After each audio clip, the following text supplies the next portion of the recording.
এই মেরাজের শিক্ষা হলো 5 ওয়াক্ত নামাজ। 50 থেকে 5 ওয়াক্ত।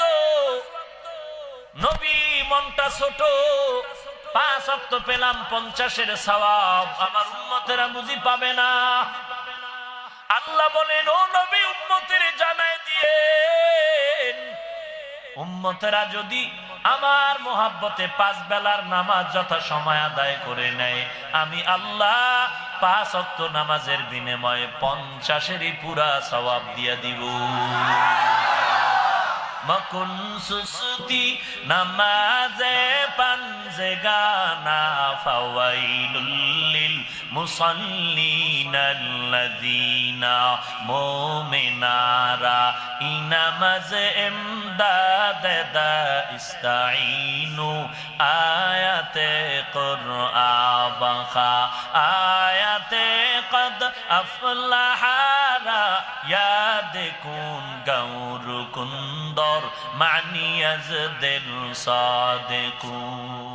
दिन की सूरज डूब रही है हम लोगों के सामने, दिन की सूरज डूब रही है हम लोगों के सामने, रोज़े महशर क्या जवाब है मुस्तफ़ा के सामने, रोज़े महशर क्या जवाब है मुस्तफ़ा के सामने। दुनिया में हो दुनिया का तलबगार नहीं हो, दुनिया में हो दुनिया का तलबगार नहीं हो, बाजार से गुजर हो खरीदार नहीं हो, बाजार से गुजर हो खरीदार नहीं हो। وفضل زمانا على زمان كما فضل مكانا على مكان وإنسانا على إنسان ونشهد أن لا إله إلا الله وحده لا شريك له لا ضد له ولا ند له ولا مثل له ونشهد أن سيدنا وسندنا وحبيب ربنا وطبيبنا وطبيب قلوبنا ومولانا محمدا عبده ورسوله صلى الله تعالى عليه وعلى آله وأصحابه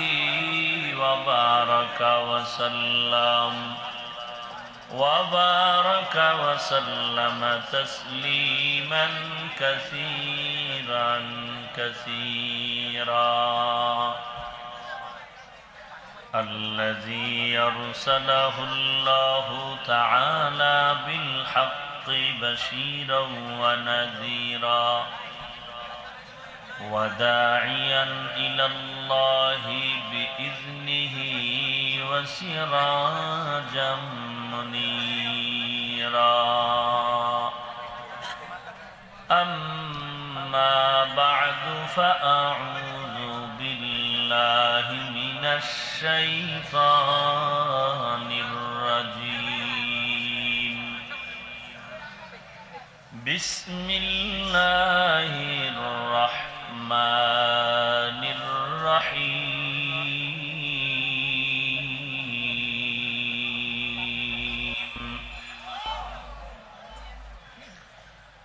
سبحان الذي أسرى بعبده ليلا من المسجد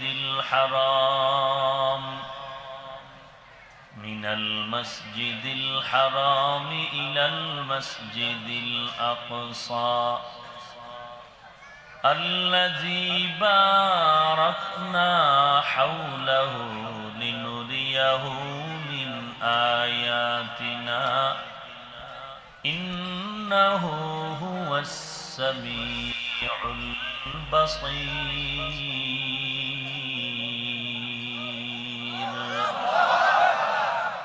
وقال النبي صلى الله عليه وآله وسلم كل أمتي يدخلون الجنة إلا من أبى قيل من أبى قال من أطاعني دخل الجنة ومن عصاني فقد أبى أو كما قال النبي عليه الصلاة والسلام. صدق الله مولانا العظيم وصدق رسوله النبي الأمي الكريم ونحن على ذلك من الشاهدين والشاكرين والذاكرين والحمد لله رب العالمين. اللهم صل على محمد النبي الأمي وعلى آله وسلم تسليما. سبحانك لا علم لنا إلا ما علمتنا إنك أنت العليم الحكيم. رب اشرح لي صدري ويسر لي أمري واحلل عقدة من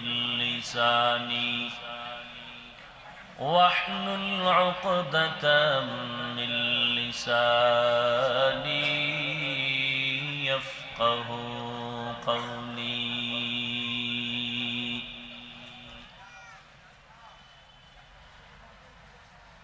تکبیر میں کلمہ میں نمازوں میں اذان میں تکبیر میں کلمہ میں نمازوں میں اذان میں ہے نام الہی سے ملا نام محمد ہے نام الہی سے ملا نام محمد. فرماتے ہیں آدم کا مجھے خلد تری میں فرماتے ہیں آدم کا مجھے خلد تری میں لکھا ہوا تو باپ ملا نام محمد لکھا ہوا تو باپ ملا نام محمد. ہے میم میں محبوب یہ مطلب کا اشارہ ہے میم میں محبوب یہ مطلب کا اشارہ پھر کیوں نہ ہو محبوب خدا نام محمد پھر کیوں نہ ہو محبوب خدا نام محمد.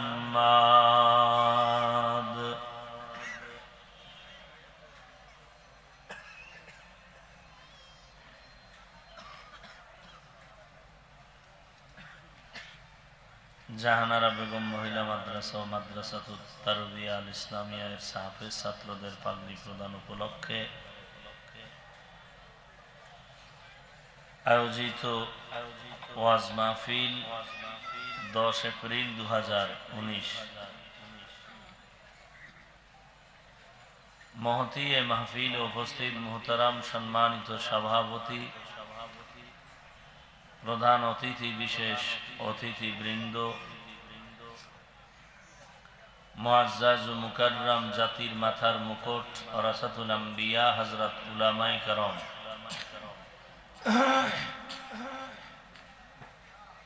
দূর দূরান্ত থেকে আগত আল্লাহ পাকের আশিকিন, জাকিরিন, শাকিরিন, মুহিব্বিন, মুরব্বিয়ান এজাম,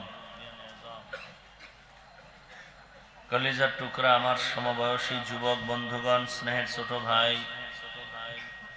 পর্দার আড়ালে অবস্থানরতা শ্রদ্ধেয়া সম্মানিতা মা ও বোনেরা, দয়াময় আল্লাহ রাব্বুল আলামিনের দরবারে লাখো কোটি শুকর ও সুজুদ, যে মহান রব্বুল আলামিনে ফিতনার জামানায় কোরআন ও সুন্নাহর ভিত্তিতে সহি তরিকায়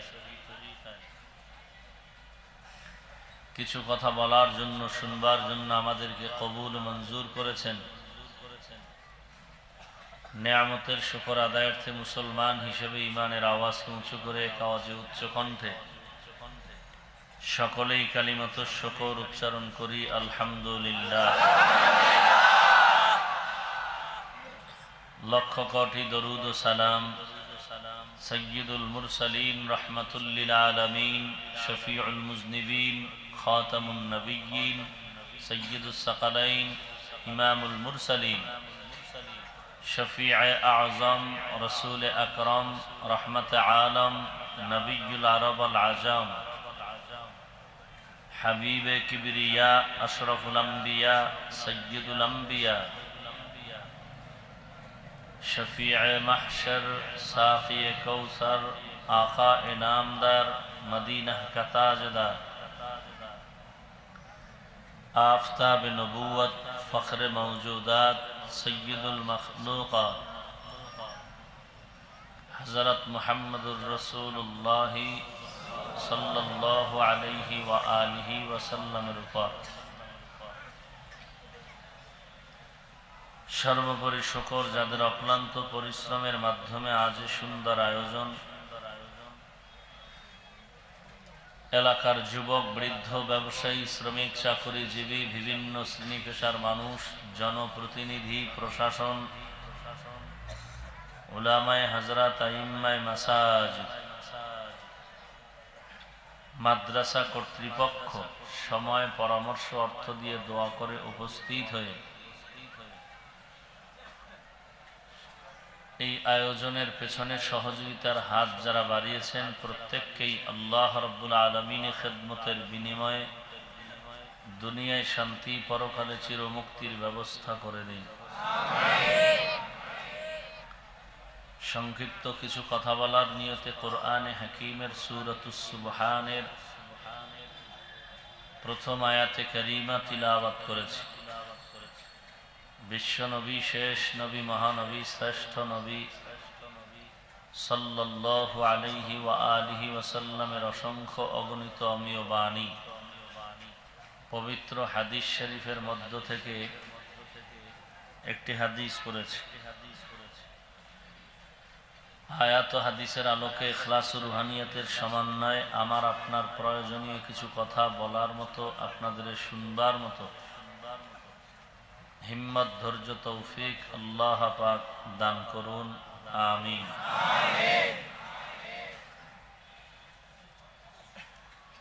সুবহানাল্লাযী আসরা বিআবদিহি লাইলাম মিনাল মাসজিদিল হারাম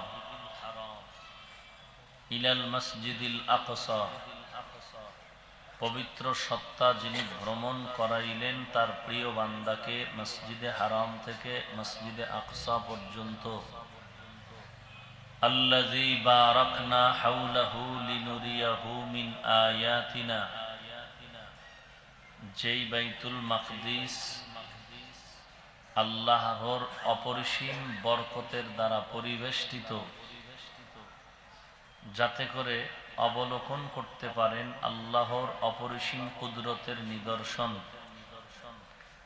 ইন্নাহু হুয়াস সামিউল বাসীর, নিশ্চয়ই ওই আল্লাহ অত্যন্ত চূড়ান্ত শ্রোতা এবং দ্রষ্টা। রাসূল আরবি সাল্লাল্লাহু আলাইহি ওয়া আলিহি ওয়াসাল্লাম ইরশাদ করেন, কুল্লু উম্মতি ইয়াদখুলুনাল জান্নাতা ইল্লা মান আবা। পৃথিবীর সমস্ত উম্মত জান্নাতি, যারা রসুলকে অস্বীকার করে তারা ব্যতীত। কিলা মান আবা, সাহাবায়ে কেরামদের মধ্য থেকে কেউ বললেন, হে আল্লাহর রসুল, কারা আপনাকে অস্বীকার করে? ক্বালা, নবীজি বললেন, মান আতাআনি দাখালাল জান্নাহ, যারা আমি রসুলের অনুসরণ অনুকরণ করে তারা জান্নাতি। অমান আসানি ফাকাদ আবা, যারা আমার অনুসরণ অনুকরণ করে না তারা আমাকে অস্বীকার করে। এ হলো আয়াত হাদিসের সংক্ষিপ্ত তর্জমা। এবার কিছু অনুবাদ। বর্তমান আরবি শাবান, গত হলো রজব, আগত রমাজান।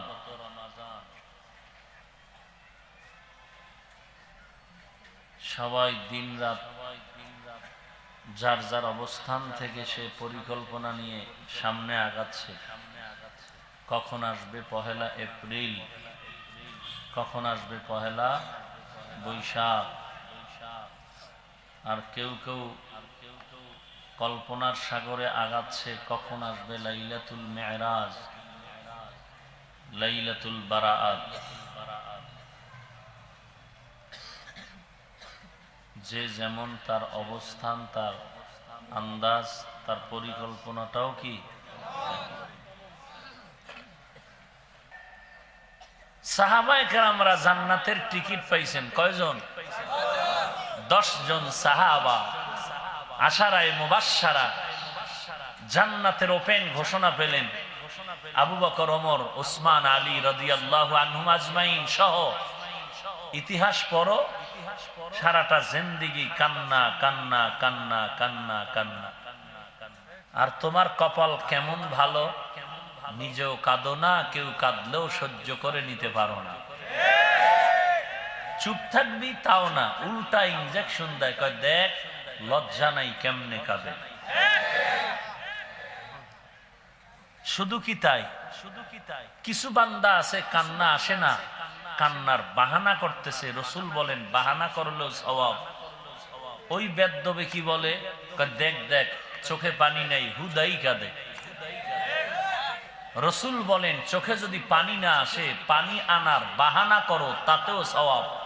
রসুল কয় বাহানা কর, কান্না আসে না, চেষ্টা কর, তাতেও সওয়াব। তুই বদমাশ বলতেছ পানি নাই, হুদাই কাঁদে। এখন তোর উপায় কি আর রসুলের কথার উপায় কি?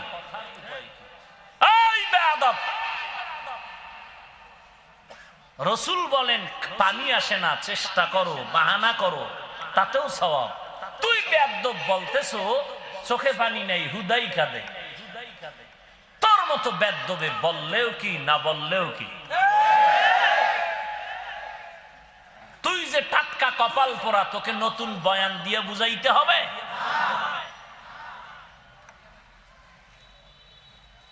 বড় আফসোস,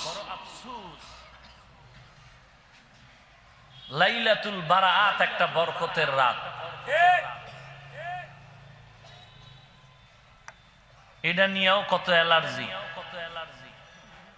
শবে বারাত বলতে কিছু নাই, লাইলাতুল বারাআত বলতে কিছু নাই।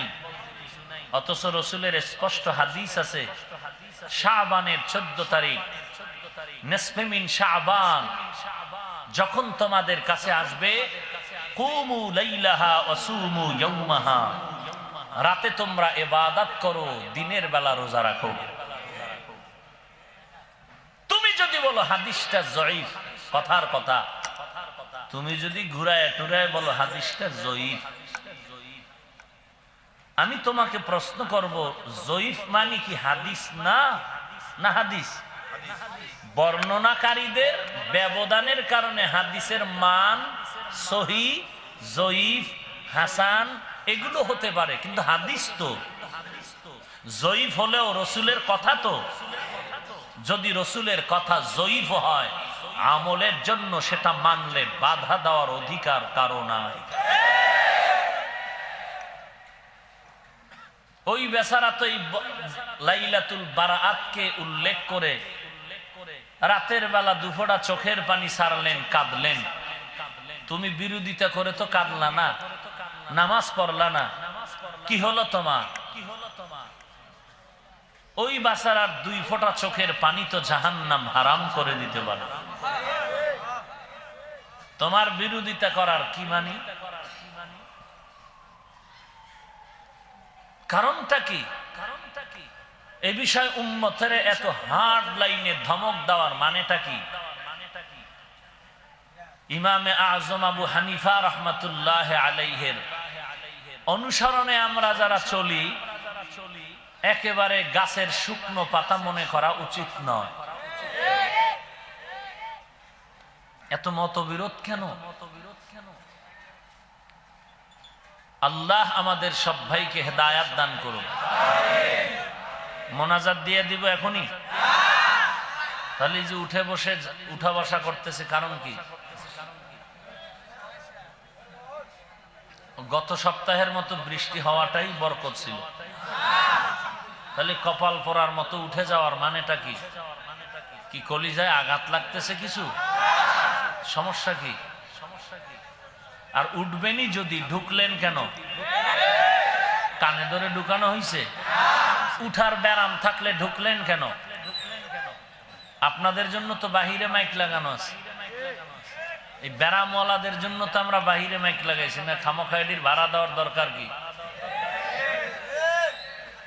প্যান্ডেলে যারা আছে এদেরকে বক্স দিয়ে বয়ান শুনাই দিলে হইতো, ওদের ভাড়া দেওয়া লাগবে না। শুধু বেড়ান্য মানুষের জন্য না ওটি টানানো হয়েছে। যারা কিছুক্ষণ পরই বিড়ি না টান দিলে পায়খানা ক্লিয়ার হবে না, যাদের চা টানতে হবে, পান টানতে হবে, এই বেড়ান্য মানুষের জন্যই তো এই ব্যবস্থা। টাকা বেশি গেল, ওখানে একটু সুবিধা দিলাম, বিড়িও টানবি, বাথরুমেও যাবি, বয়ানও শুনবি। এখানে ঢুকে ডিস্টার্ব কেন? মোনাজাত হয়ে যাবে। গতকালকে বয়ানে বসছি, কিছুক্ষণ পরার পরে বৃষ্টি, তুফান, মারাত্মক অবস্থা। এরপরে এমন এক এলাকা, নিজের বাড়ির এলাকা, ওস্তাদের মাদ্রাসা, বহু কষ্ট করে আসছি। নদী পার রাস্তা দিয়ে, যেই রাস্তা দিয়ে ঢুকছি ও রাস্তায় পানি, বৃষ্টিতে কাদা। না হেঁটে যাওয়া যাবে না অন্য কিছুতে। তো নদী পার হইয়া ওপার উঠলে একটা রাস্তা আছে, নদী পার হইতে নৌকা ডুইবা, এ ধাক্কা ধাক্কি করে রাত্র অনেক আল্লাহ হেফাজত করছেন যে কিনারায় ছিল। ভিতরে ডুবলে তো অবস্থা আরো ঘোলাটে হয়ে যায়। আল্লাহর নিয়ামতের কদর করার চেষ্টা করি। আল্লাহ আমাদের তৌফিক দান করুন।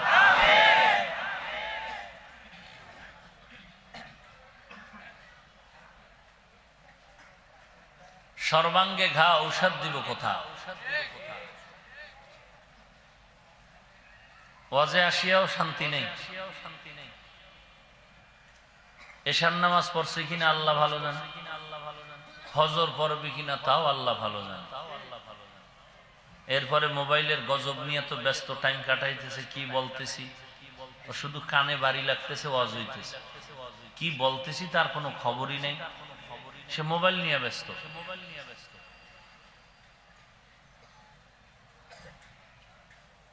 কোন দিকে বলবো বলেন? এত বড় একটা মোবারক মাহফিল, এই মাহফিলের মোনাজাতের পরে যদি কেউ রাস্তায় গিয়ে বিড়ি টানে, তো বুঝেন তো কেমন নিয়ামতের কদর করতেছে। মোনাজাতের পরেই রাস্তায় বিড়ি টানতেছে। এরপরে মোবাইল চুরি হচ্ছে এই বরকতি মাহফিল থেকে, হচ্ছে না? বলেন তো কত বড় মায়ের কুসন্তান, কত বড় বদমাশ, এত বড় এক মুবারক মাহফিল থেকে মানুষের চোখের পানি ফেলে মোবাইল নেয়।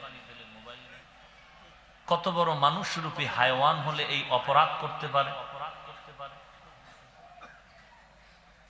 সব ভেজাল আর ভেজাল আর ভেজাল। আল্লাহ তাআলা আমাদের হেদায়েত দান করুন। আপনারা ধৈর্য ধারণ করে বসলে সুযোগ দিলে আমি আজ আয়াতের উপরে কিছু কথা বলবো, গতানুগতিক কান সুখের টান নয়। কসাসুল আউয়ালিন মাওয়াইজুল আখিরিন, অতীতের ইতিহাস থেকে কিছু উপদেশ নিতে হবে। আয়াতের আলোচনার বিষয়বস্তু হলো শানে রিসালাত, রসুলের মর্যাদা নিয়ে কিছু কথা। মুখস্থ বয়ান আপনাদের জানা আছে মেরাজের। ওই মেরাজের ঘটনার থেকে আমি কিছু আমাদের শিক্ষণীয় কি আছে এই বিষয়ে কয়েকটা কথা বলবো, এরপরে মোনাজাত হয়ে যাবে। হবে কি ধৈর্য? আল্লাহ তৌফিক দান করুন। এই শাবানের আগের মাসেই এই ঘটনা হয়েছিল। রসুলের সফর, রসুলকে আল্লাহ তাআলা সৃষ্টির শ্রেষ্ঠ মর্যাদা দান করেছেন কে?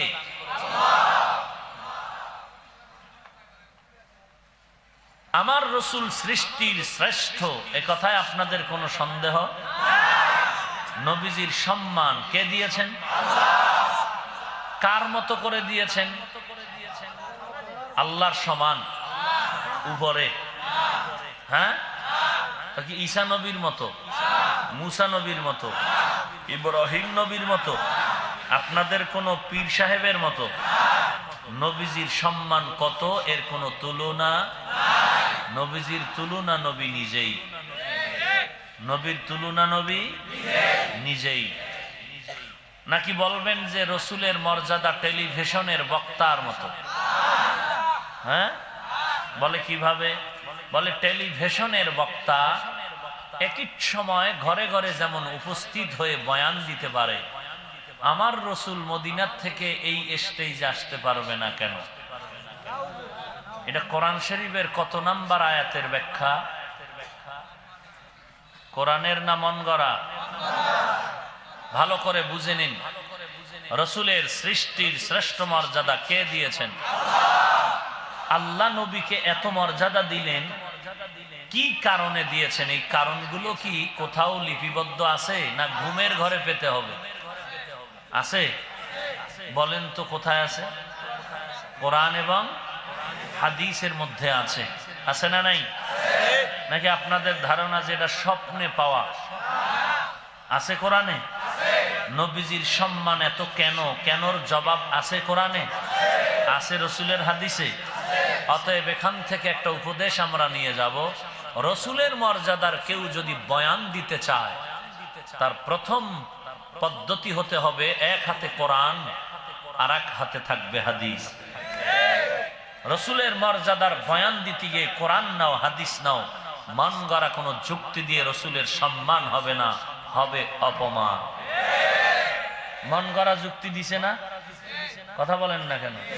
কি দিছে? যে নবী মুসলমান না। নবী কি না? কেন? যদি নবীরে মুসলমান কই, তাহলে আমরাও মুসলমান, নবীও মুসলমান, সমান হয়ে গেল। কথা বুঝেন নাই? নবীও মুসলমান, আমরাও মুসলমান, এটা সমান হয়ে গেল। শ্বশুরেও আব্বা, জন্মদাতা আব্বাও আব্বা, দোনোজন কি হয়ে গেল? সমান হয়ে গেল। তাহলে শ্বশুরকে তালই ডাকতে হবে, আব্বা ডাকা যাবে না। না হয় শ্বশুরকে আব্বা ডাকতে হবে, নিজের বাবাকে বেয়াই ডাকতে হবে।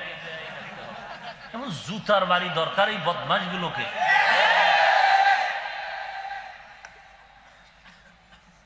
নবীরে মুসলমান বলা যাবে না, তোর কোন বাবায় বলছে? কোন কিতাবে লেখা আছে? বড় আজীব ব্যাপার। এই সমস্যার পেছনে দুইটা ভেজাল। কয়টা? এক নাম্বার, খুঁজে দেখেন, যত বড় টাক্কা পাগড়ি লাগাক না কেন, খুঁজেন পেছনে কোনো মুরব্বী নাই তাকওয়াওয়ালা, আর ওর মধ্যে কোনো কোরআন সুন্নাহর গভীর ইলম নাই। আছে কিছু বাংলা বুখারীর ইলম, বাংলা পড়ে, বাংলা পড়েই কয় লাকুম দীনুকুম ওয়ালিয়া দিন, বুখারীর হাদিস।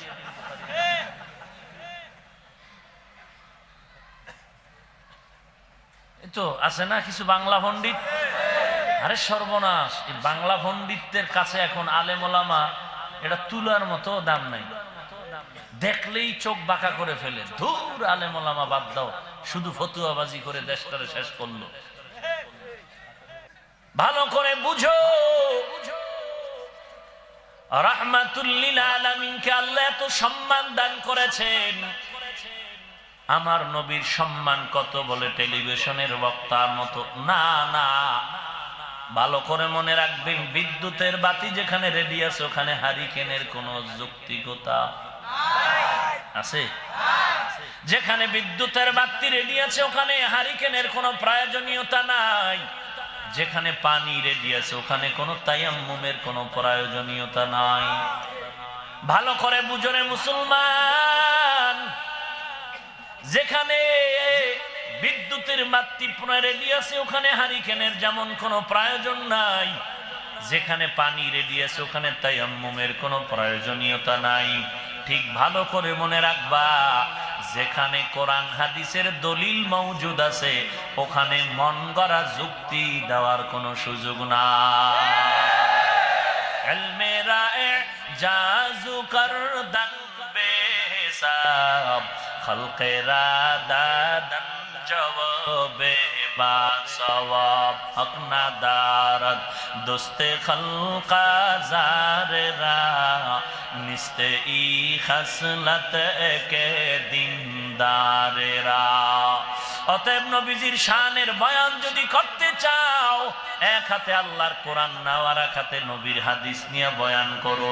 যদি কোরআন হাদিস দিয়া নবীর শানের রিসালাতের বয়ান করো, তখন আর জবান দিয়া অযথা কথা বলার সুযোগ থাকবে না যে টেলিভিশনের বক্তার মতো ঘরে ঘরে নবী হাজির হয়ে যায়। বিদ্যুতের বাতির সামনে হারিকেনের যেমন দাম নাই, পানির সামনে তায়াম্মুমের যেমন কোনো প্রয়োজন নাই, কোরআন হাদিসের দলিলের সামনে কারো মন গড়া যুক্তির কোনো ভ্যালু নাই।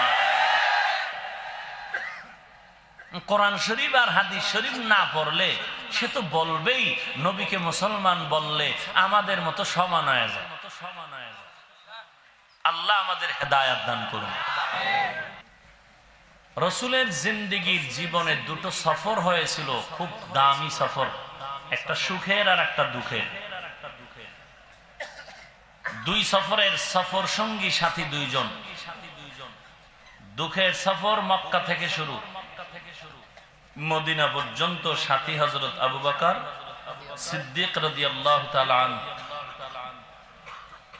আর এক সফর আনন্দময় সফর, জমিনে নয় আসমানের দিকে। এই সফরের সাথী জিবরাইল আমিন। এমন এক অলৌকিক ঘটনা, ভিন্ন কারো দ্বারা কোন নবী কোন রসুল পাননি।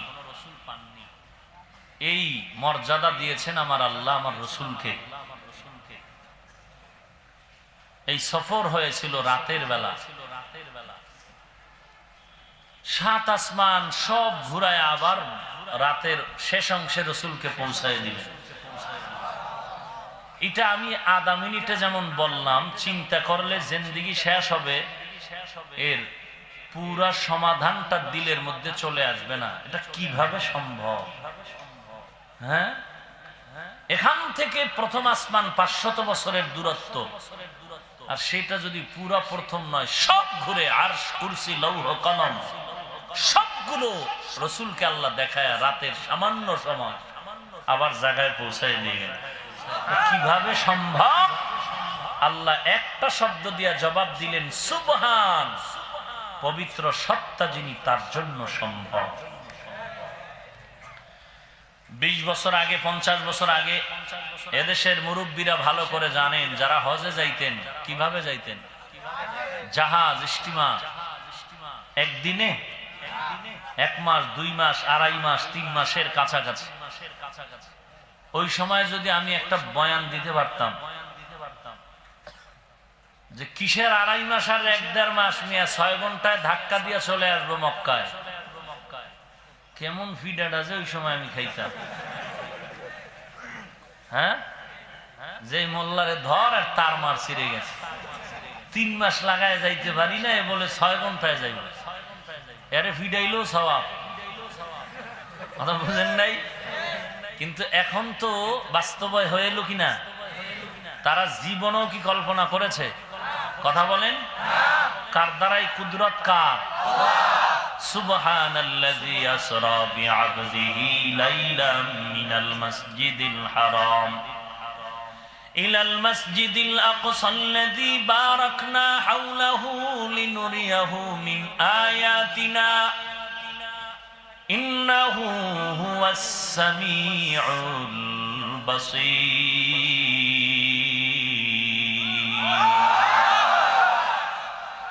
আল্লাহ তাআলা বলেন, তোমার দ্বারা অসম্ভব, কারণ তুমি মাখলুক আর আমি হলাম খালেক। আমি হলাম ইন্নাল্লাহা আলা কুল্লি শাইইন কাদির। বান্দার দ্বারা যা সম্ভব নয়, আল্লাহর দ্বারা তা সম্ভব। অসম্ভবকে সম্ভব করার ক্ষমতা একমাত্র আল্লাহর আছে, আর কারো। গাছ কথা বলতে পারে না, কিন্তু আল্লাহর কুদরতে। শিশু বাচ্চা কথা বলতে পারে না, আল্লাহর কুদরতে। অসম্ভবকে সম্ভব করার ক্ষমতা কার? এজন্যই তিনি আল্লাহ, যে এটা পারে না, না না, নাই নাই, ক্ষমতা নাই, সে আল্লাহ হতে পারে না। আমার আল্লাহ পারেন, এজন্যই তিনি আল্লাহ। এই যুবক, এপ্রিল ফুলের রাতের গজব লাগায় সারা রাত রাস্তায় পার্কিং করেছ, আবার অপেক্ষায় প্রহর গুনতেছ পহেলা বৈশাখেও। ইলিশার পান্তা ধাক্কায়া সারা রাত গজব করে ফেলবি। এর মধ্যে যদি আজকের এই বরকতের একটু সময় দিতে পারো, হতে পারে জীবনের চাকা ঘুরে যাবে। কথা ঠিক কিনা? তুমি তো মুসলমান, এ কথা ভুলে গেছো নাকি তুমি? এ জমিনের মধ্যে যত বান্দা আছে সবাই যার যার মনের মতো চলবে, কোনো চিন্তা নাই, কোনো পেরেশানি নাই। যখন তখন মনে চায় ঘুমায় যাবে, যখন তখন মনে চায় রাস্তায় হাঁটবে, চলবে, গালি দিবে, জবানে কোনো ব্রেক নাই। কিন্তু তুমি মুসলমান, আমিও মুসলমান। তোমার আমার চলাফেরায় লাগাম আছে। তোমার আমার মন মতো ঘুমানো যাবে না, চলাফেরা করা যাবে না, পাইলেই খাওয়া যাবে না। কারণ তোমার আমার হিসাব দেওয়ার ভয়। তুমি আমি স্বাধীনভাবে চলা যাবে না, কারণ আল্লাহর নবী বলেছেন, আদ-দুনিয়া সিজনুল মুমিন ওয়া জান্নাতুল কাফির। দুনিয়াটা মুমিনের জন্য জেলখানা, বেঈমানের জন্য আরামের ঘর, বালাখানা। আরামের ঘরে চলবে স্বাধীন, জেলখানায় আসামি চলবে স্বাধীনতা নাই। বাউন্ডারি ছেড়ে ভাগার কায়দা নাই। মন চাইলে যা খাইতে চাবি পাবি না। দুনিয়াটা মুমিনের জেলখানা, স্বাধীন মতো চলা যাবে না। গলায় কালেমার লাগাম লাগানো আছে, কালেমার রশিটা লাগানো আছে, কালেমার রশি লাগানো মুসলমান। মন চাইলেই পাইলে খাওয়া যাবে না, তদন্ত করে নিতে হবে এটা হারাম নাকি হালাল। हकीकत से तू दुनिया बेखबर है, दुनिया की नुमाइश पर नजर है। नमी गोयम के अज दुनिया जुदा बाश, बहर कारे के बाशी बाखुदा बाश। चिस्ते दुनिया अज खुदा गाफिल बुदन, मैं कमाशून करहो फरजिंदुजा। আল্লাহ তাআলা বলেন, আমি রাতের সামান্য সময় আমার প্রিয় বান্দাকে আমি সফর করাইলাম। এটা কেমনে সম্ভব?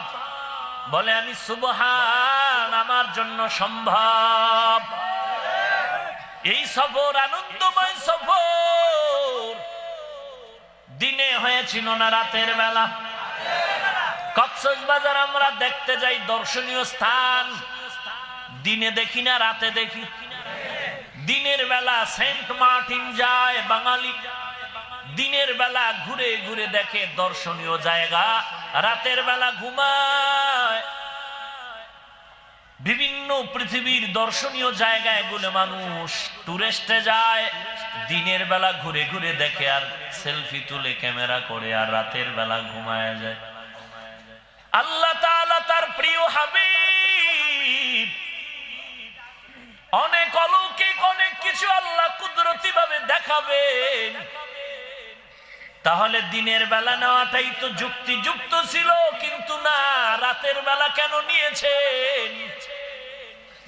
রাতের বেলা কেন নিলেন? দিনের বেলা কেন নেননি? এক নাম্বার জবাব, রাত বানাইছেন যিনি আল্লাহ, দিন বানাইলেন তিনিও আমার আল্লাহ, সূর্য বানানোর মালিক আমার আল্লাহ, সূর্যের আলো প্রখর করার মালিক আমার আল্লাহ, চাঁদ বানিয়েছেন আমার আল্লাহ, চাঁদের মধ্যে আলো বিচ্ছুরিত করে দিবেন তাও আমার আল্লাহ। যেই আল্লাহ রাত বানাইছেন, দিন বানাইছেন, অন্ধকার আলো, রাতের আধার, দিনের আলো, সূর্যের আলো, চাঁদের আলো, যে আল্লাহ বানাইছেন ওই খালেক আমার আল্লাহ আমার নবীকে যখন আপন বাড়িতে দাওয়াত দিয়া নিয়ে যান, তখন আল্লাহ তাআলা আলোটারে, রাতটাকেও দিনের আলো বানায় দিতে পারেন কি পারেন না? প্রধানমন্ত্রী, প্রধান কোন রাষ্ট্রদূত আমার সোনার বাংলায় যদি আসে, দেখেন তাকায়া এয়ারপোর্ট, বিমানবন্দর গুলো রাতের বেলাও যদি আসে, লাল গালিচা দিয়েও সেটাকে আলো দিয়া রাত দিন বানায়া দেয়। দুনিয়ার মানুষ যদি পারে, আমার আল্লাহ কেন পারবেন না? আর আমার আল্লাহর পারাটা তো তোমার মতো নাপাক বান্দার মতো না। আল্লাহ তাআলা রাত নাই দিন নাই সব নবীর জন্য সমান করে ফেলেছে। দুই নাম্বার জবাব, বন্ধুর সাথে বন্ধুর মিলন মেলা, এটা দিনের আলোর থেকে অন্ধকারেই ভালো জমে। এজন্যই আল্লাহ পাক আমার নবীর ভ্রমণটা রাতের বেলা করাইলেন। আল্লাহ তাআলা ঘটনার বিবরণ দিতে গিয়া হেডিংটা দিলেন সুবহান আল্লাযী আসরা বিআবদিহি, আমি এমন পবিত্র সত্তা যিনি ভ্রমণ করাইলাম আমার বান্দাকে। বলুন এখানে বান্দা বলতে কাকে উদ্দেশ্য করা হলো? বলেন না কেন, ঘুমাইতেছেন? মোনাজাত দিয়ে দিব। বান্দা বলতে কে? রাহমাতুল লিল আলামিন। আল্লাহ বললেন আমার বান্দাকে আমি ভ্রমণ করাইলাম বাইতুল্লাহ থেকে বাইতুল মাকদিস। নবীকে আল্লাহ কোরআনে কতবার সম্বোধন করেছেন, কত মজার মজার দামি দামি উচ্চাঙ্গের শব্দ প্রয়োগ করেছেন, মজার মোহাব্বতের আওয়াজ, তাহা, ইয়াসিন। আল্লাহ নবীকে সম্বোধন করেছেন ইয়া আইয়ুহাল মুযাম্মিল কুমিল লাইলা ইল্লা কালিলা, ইয়া আইয়ুহাল মুদ্দাসসির কুম ফাআনজির। নবীজির কত দামি দামি গুণবাচক সম্মান সূচক শব্দ। কখনো বলেছেন ইয়া আইয়ুহান নাবিয়্যুত্তাকিল্লাহ, কখনো বলেছেন ইয়া আইয়ুহার রাসূল, কখনো বলেছেন ইয়া আইয়ুহাল্লাযীনা। আমার নবীকে সম্বোধন করেন ইন্না আরসালনাকা শাহিদাও ওয়া মুবাশশিরা। কখনো কখনো আমার নবীকে সম্বোধন করেন মা কানা মুহাম্মাদুন আবা আহাদিম মির রিজালিকুম ওয়ালাকিন রাসূলুল্লাহ। কখনো কখনো আমার নবীর গুণবাচক শব্দ দিয়া আল্লাহ ইশারায় বুঝায় দিলেন লাকাদ কানা লাকুম ফি রাসূলিল্লাহি উসওয়াতুন হাসানাহ। কখনো কখনো বলেন ইন্নাকা লাআলা খুলুকিন আযীম। কিন্তু এত বড় অলৌকিক একটি ঘটনা, মেরাজের ঘটনা,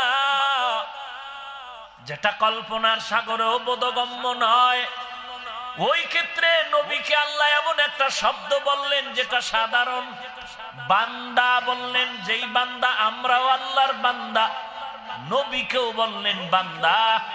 এই সোরা, নবী যদি মুসলমান হয় তো হমান হয়ে যায়।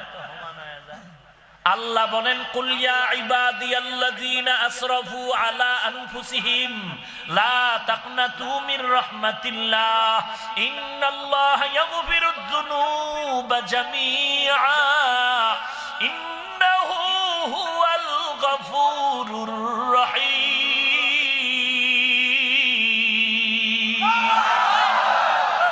আল্লাহ বলেন, নবী উম্মতের জানায় দেন, আমি আল্লাহর পক্ষ থেকে বলেন, ইয়া ইবাদি, ও আমার বান্দা। আমাদেরও আল্লাহ বলেন বান্দা, নবীকেও বলেন বান্দা। আল্লাহ কয় তোরা নবীও বান্দা, মানুষ তোরাও বান্দা।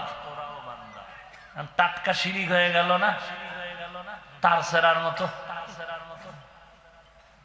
নবীও বান্দা, আমরাও। আমার বাবার কথা না কোরআনের কথা? আমি কি জবাব দিবি? নবীরে মুসলমান কইলে যদি শিরিক হয়ে যায়, ফালতু তার সেরা। নবীরে মুসলমান কোন যাইব না? কেমন ফিরানে ফির দস্তগীর কুতুবে জামান, আন্তর্জাতিক বেঈমান। ফাট করে ফতুয়া দিয়ে লাইছে নবীরে মুসলমান কোন যাইত না। আর নবী কি বলে? কোরআনের আয়াত, ওমান আহসানু কাওলাম মিম্মান দাআ ইলাল্লাহ ওয়া আমিলা সালিহান ওয়া ক্বাল ইন্নানি মিনাল মুসলিমিন। তো আল্লাহ বলছেন নবীকে বান্দা, আমাদেরও বলছেন বান্দা। সমান হয়ে গেলাম না? কথা বলেন না কেন? সমান হয়ে গেলাম। এখন শিরিক হয়ে গেল। বুঝতে হলে একদিন আর দুদিন না, বাংলা বুখারী না, কোরআন হাদিসের আরবি ইবারত পড়তে হবে ডাউলের পানি খেয়ে। লাইব্রেরি থেকে বই এনে যদি পড়ে ডাক্তার হওয়া যাইতো, তাহলে দেশের এমসিপিএস, এফআরসিএস, এমবিবিএস বিদেশ গিয়ে লেখাপড়া করে মাথার চুল নষ্ট করে, ঘুম নষ্ট করে ডিগ্রি আনার প্রয়োজন হতো না। বাংলা বইয়ের তাফসীর আর বাংলা বুখারী পড়ে যদি ফতোয়া দেয়া যাইতো, তাহলে 12 বছর, 15-20 বছর মাদ্রাসায় কোরআনের তাফসীর আর হাদিসের ইবারত আরবি ডাউলের পানি খেয়ে লেখাপড়া করে আলেম হওয়ার দরকার হতো না। মাস্তানি করো ইসলাম নিয়ে। আউযুবিল্লাহ ভারে না, নাউযুবিল্লাহ লয়ে টানাটানি।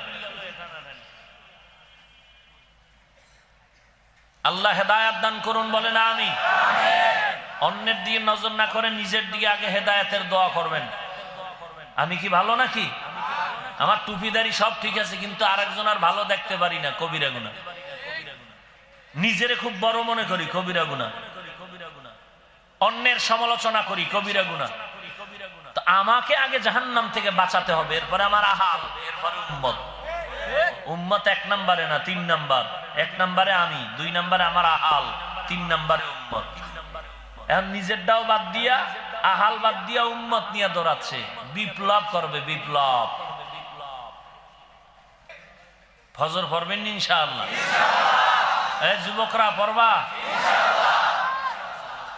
হ্যাঁ, মসজিদ কাছে। আলহামদুলিল্লাহ, আল্লাহ সবাইকে কবুল করে। আজান শুনে আসো যারা বিছানায়, তাদের জন্যে কাঁদেন নবী মদিনায়, তাদের জন্যে কাঁদেন নবী মদিনায়। সেই নবীর জন্যে কি মায়া লাগে না? হায়রে উম্মত, নামাজ কেনে পড়ো না? হায়রে মানুষ, মসজিদে কেন আসো না? এই মেরাজের শিক্ষা হলো 5 ওয়াক্ত নামাজ, 50 থেকে 5 ওয়াক্ত। নবী মনটা ছোট, 5 ওয়াক্ত পেলাম 50-এর সওয়াব, আমার উম্মতেরা বুঝি পাবে না। আল্লাহ বলেন, ও নবী উম্মতের জানায় দিয়েন, উম্মতেরা যদি আমার মোহাব্বতে 5 বেলার নামাজ যথা সময় আদায় করে নেয়, আমি আল্লাহ 5 ওয়াক্ত নামাজের বিনিময়ে 50-এরই পুরা সওয়াব দিয়ে দিব। মকুন সুসুতি নামাজে পাঞ্জেগানা ফাওয়াইলুল লিল মুসাল্লিনাল্লাযীনা মুমিনারা ইনামাজ ইমদাদ দা ইস্তাঈনু আয়াতে কুরআবাখা আয়াতে কদ আফলাহারা ইয়াদ কুন গাউর কুন্দর মানিয়াজ দিল সাদিকুন। রাহমাতুল লিল আলামিন বলেন, কোন উম্মত যদি এশার নামাজ জামাতে পড়ে ঘুমাও, আবার ঘুম থেকে উঠে যদি ফজরের নামাজ আদায় করে নাও, ঘুমাইয়া যেই সময়টারে কাটাইলি ওই সময়টাকেও নেকের পাল্লায় ওজন দেওয়া হবে। একটুখানি নেকের তরে রোজ হাসরের মাঠেতে বাবা ঘুরবে ছেলের পিছে, ছেলে বাবার আগেতে। আহাতে মন কঠিন দিনেতে নামাজ তোমায় ভুলবে না, ঠিক মতো পড়িলে নামাজ জান্নাত তোমার ঠিকানা। আমার প্রাণের ভাই বোনেরা জলদি করে উঠে যাও, ওযু করে তাড়াতাড়ি নামাজ পড়তে লেগে যাও। আহা নবী বেনামাজির শাফাআত করিবেন না, ঠিক মতো পড়িলে নামাজ জান্নাত তোমার ঠিকানা। ঘুমের চেয়ে নামাজ ভালো আর তুমি ঘুমাইও না, ঠিক মতো পড়িলে নামাজ জান্নাত তোমার ঠিকানা। আল্লাহ তাআলা বললেন, আমি ভ্রমণ করাইলাম আমার বান্দাকে। নবীকেও বললেন, বান্দা আমারও তো আল্লাহর বান্দা। 1 নাম্বার কথা হলো, আল্লাহর নবীকে আল্লাহ বললেন বান্দা, আমাদেরও বললেন বান্দা। সমান নাকি? সমান। জুতা সেলাই করনেওয়ালা সুইপারও মানুষ, এমপি মন্ত্রী মহোদয় তারাও কি মানুষ? মর্যাদার দিক থেকে কম বেশি আছে না নাই? আমরাও বান্দা, আমার নবীকেও আল্লাহ বললেন বান্দা। মর্যাদার কোন তুলনা নাই। আমার নবী কেমন বান্দা? আমার নবী হলেন শাফিউল মুজনিবিন। আমার নবী কেমন বান্দা? রাহমাতুল লিল আলামিন।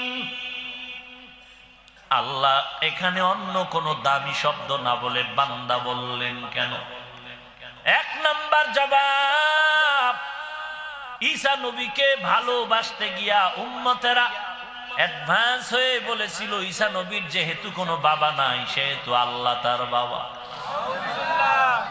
আল্লাহ বুঝাইলেন, ও মানুষ, ঈসা নবীকে সম্মান দিতে গিয়ে উম্মতেরা আল্লাহর সন্তান বলতে গিয়া যেমন সীমা লঙ্ঘন করে ঈমানের খতরা ঘটায় দিল, তোমরা জানো আমার নবীর আসমানের সফরকে কেন্দ্র করে অতিরঞ্জিত করে আল্লাহর সমকক্ষ বানায়া নবীর সম্মানের ঘাটতি না করো, নিজের ঈমান নষ্ট না করো।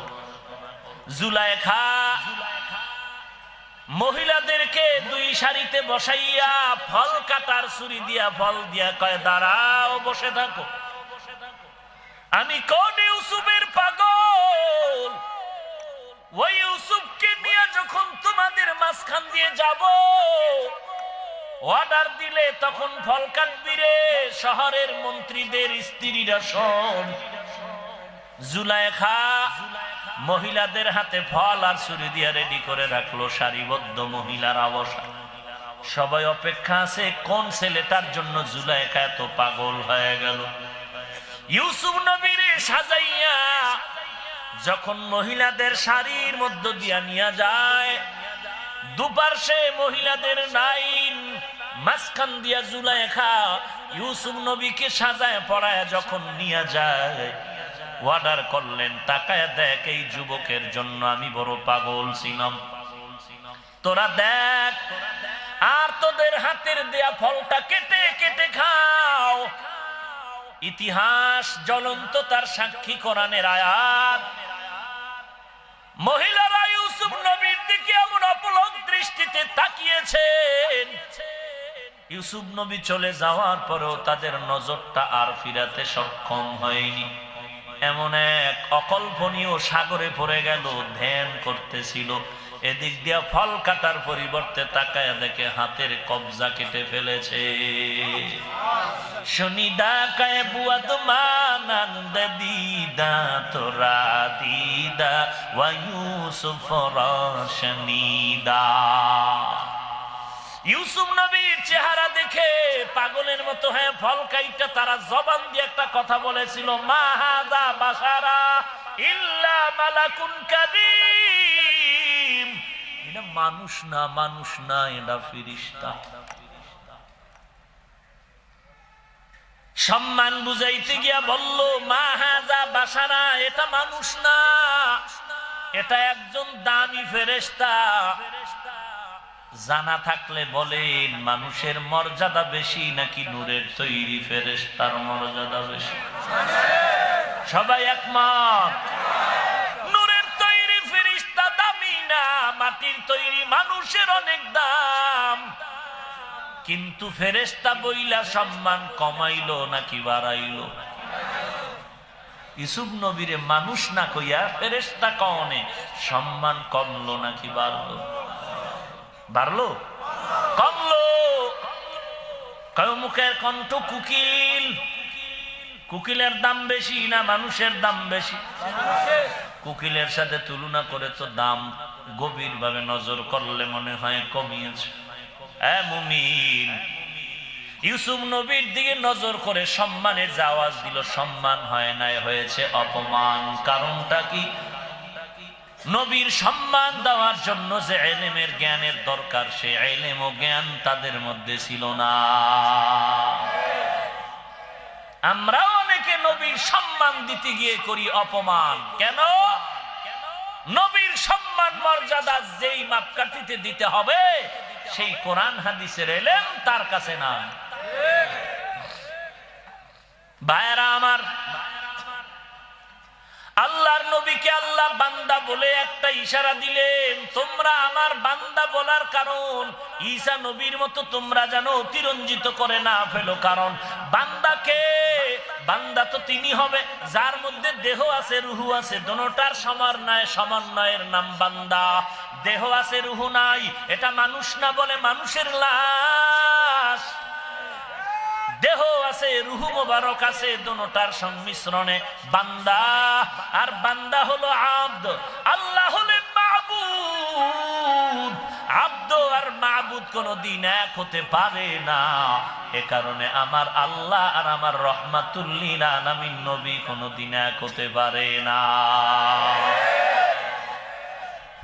স্ত্রী বড় দামি, স্ত্রী হাজারে একটা ডানা কাটা ভরি। কথা বুঝেন নাই? এরকম সান কফাল্লা আছে না, ভালো বউ পাইছে, হ্যাঁ, কলিজা ঠান্ডা হয়ে গেছে, রমনা পার্কের গোড়াতে নিয়ে এত দামি হাজারে একখান।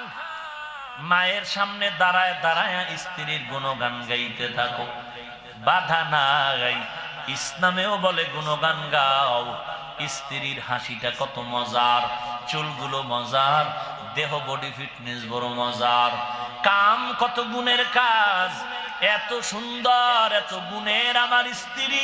মায়ের সামনে যত গুণগান গায়, গাইতে গাইতে কয়, মা তোমার আমি বুঝাইতে পারবো না যে তোমার থেকে আমার ম্যাডাম ভালো।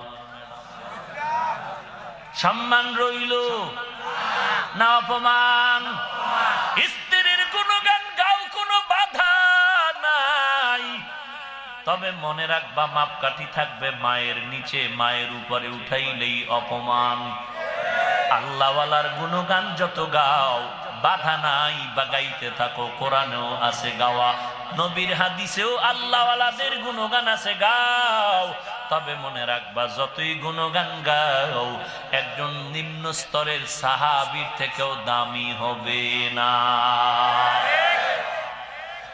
নবীজির যত গুণগান গাইতে থাকো, নবীর গুণগান গাও বাধা নাই। তবে মনে রাখতে হবে নবীর যতই গুণগান গাও কোনোদিন আমার আল্লাহ তাআলার সমান হবে না। কারণ আগুন আর পানি যেমন এক হতে পারে না, আসমান আর জমিন যেমন এক হতে পারে না, মাবুদ আর আবেদ কোনোদিন এক হতে পারে না। বান্দা থাকবে গোলাম, আল্লাহ হলেন একমাত্র ইবাদতের উপযুক্ত মাবুদ। মাবুদ আর আব্দ কোনোদিন এক হতে পারে না। এদিকে ইঙ্গিত করার জন্য আল্লাহ বললেন আমার বান্দা। বান্দা বলে বুঝাইলাম আমার বান্দা নবী আমার মতো না, আমার উপরেও না। সম্মান যত দাও আমি আল্লাহর নিচে, গোটা সৃষ্ট জগতের উপরে। নবীরও সম্মান ঠিক রাখার জন্য ইশারা, তোমাদের ঈমানটাও ঠিক রাখার জন্য ইশারা বান্দা। 2 নাম্বার জবাব, আল্লাহর নবীকে আল্লাহ বান্দা বলে ইশারা দিলেন। এরে মানুষ, আমার বান্দাকে আমি সফর করাইলাম, তার মানে বান্দা তো তিনি হবে যার রূহ আছে, দেহ আছে। অর্থাৎ আমার নবীর মেয়েরাজ এই সফরটা স্বপ্ন যোগে হয় নাই। আমার নবীর সফর শুধু রূহের জগতে হয় নাই। বান্দা বলে ইশারা করলাম আমার নবীর দেহ আর রূহ মোবারকের সমন্বয় সশরীরে হয়েছে। আর একটু যাব সামনে। 3 নাম্বার জবাব, যারা বলে নবী নূর নূর নূর, আল্লাহ বলেন আমার নবী বান্দা। বান্দা বান্দা হতে হলে মাটির মিশ্রণ থাকতে হবে। বান্দা তো এরা মানুষ, এরা ইনসান, এরা বাশার। আর ইনসান বাশার যাই বলো তারা মাটির তৈরি মানুষ। রহমাতুল লিল আলামিন বলেন জমিনটাকে আল্লাহ প্রথম মাটির দ্বারা বানাইলেন। প্রথম পৃথিবীর মধ্যখানে যেই মাটিটা পানির থেকে জন্মিয়া হয়ে গেল, ওই মাটিটারে 2টা ভাগ করলেন। একটা ভাগ ও জায়গায় ছিল, ওখানে আল্লাহ ঘর বানাইলেন বাইতুল্লাহ। ইন্না আউওয়ালা বাইতিন উযিআ লিন-নাস লাল্লাযী বিবাক্কাতা মুবারাকান ওয়া হুদা ওয়া হুদাল লিল আলামিন।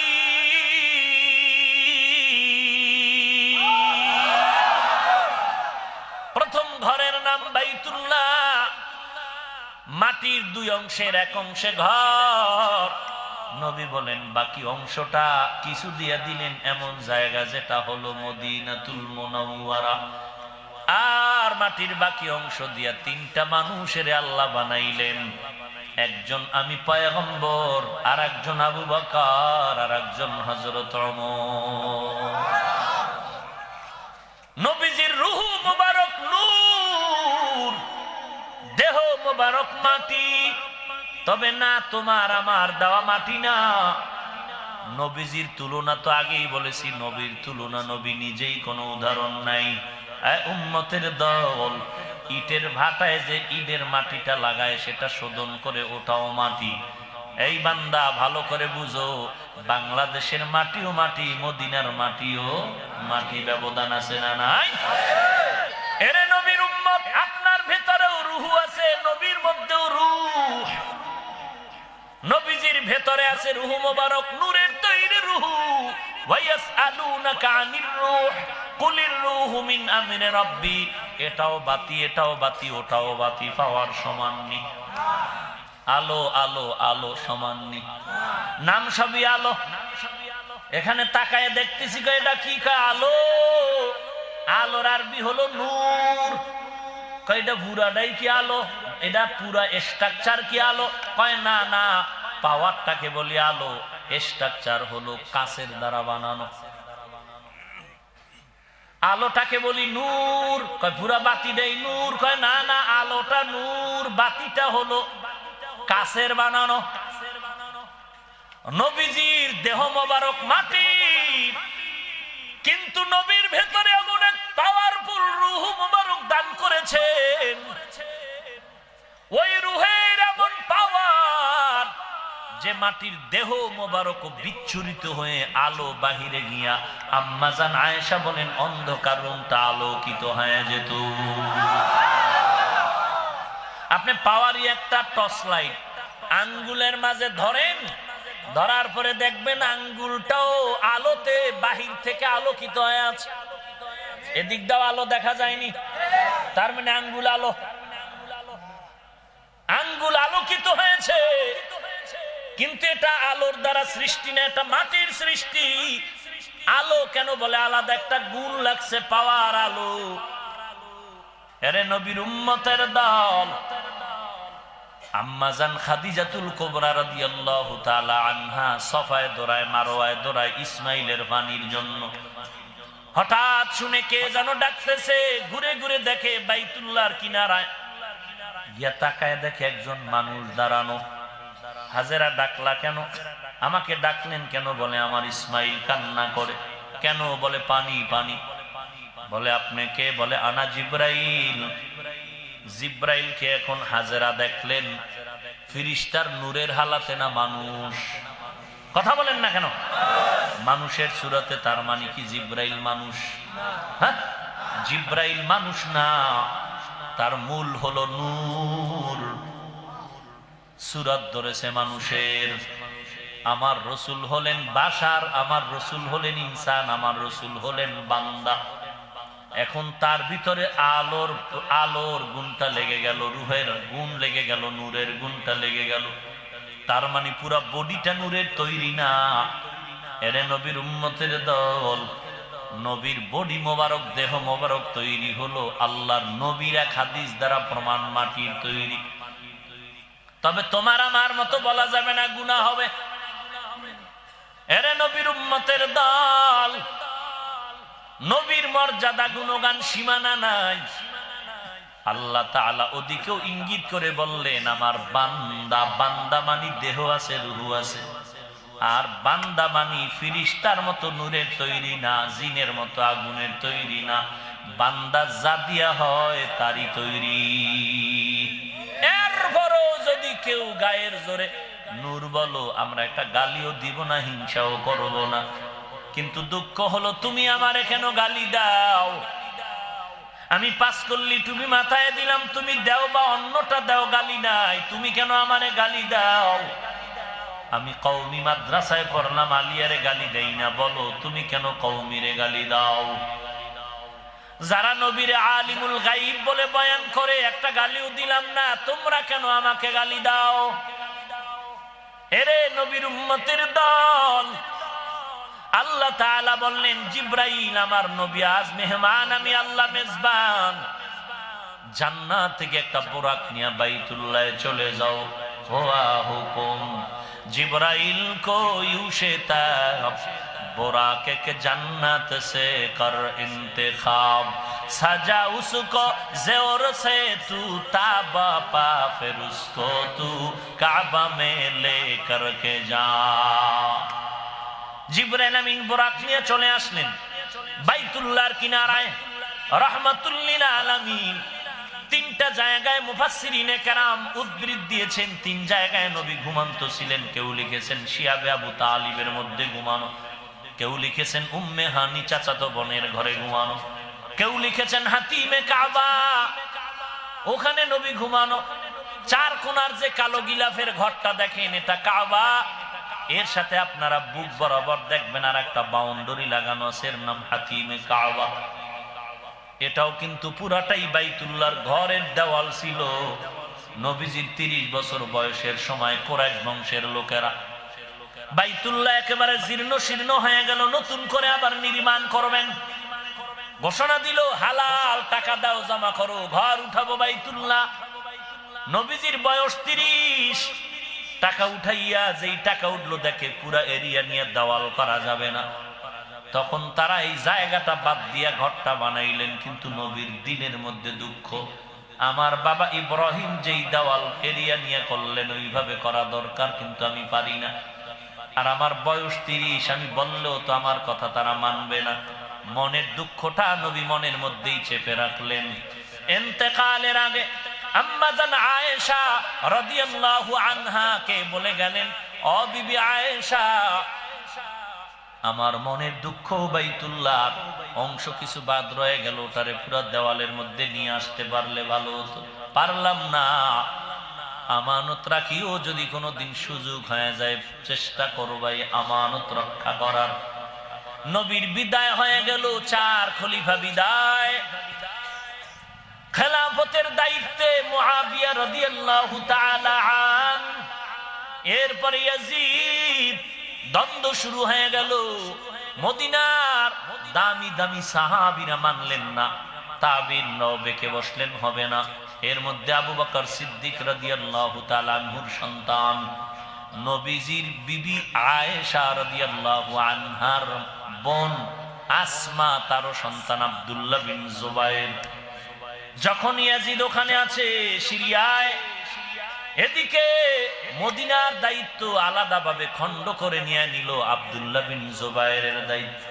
আম্মা জান আয়েশা বললেন, আব্দুল্লাহ, নবীর মনের একটু দুঃখ আছে, তুমি যদি পারো পূরণ করো।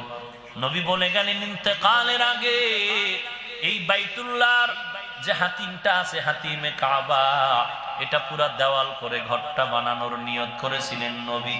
সময় পারে নাই, সময় হয় নাই, পারেন নাই।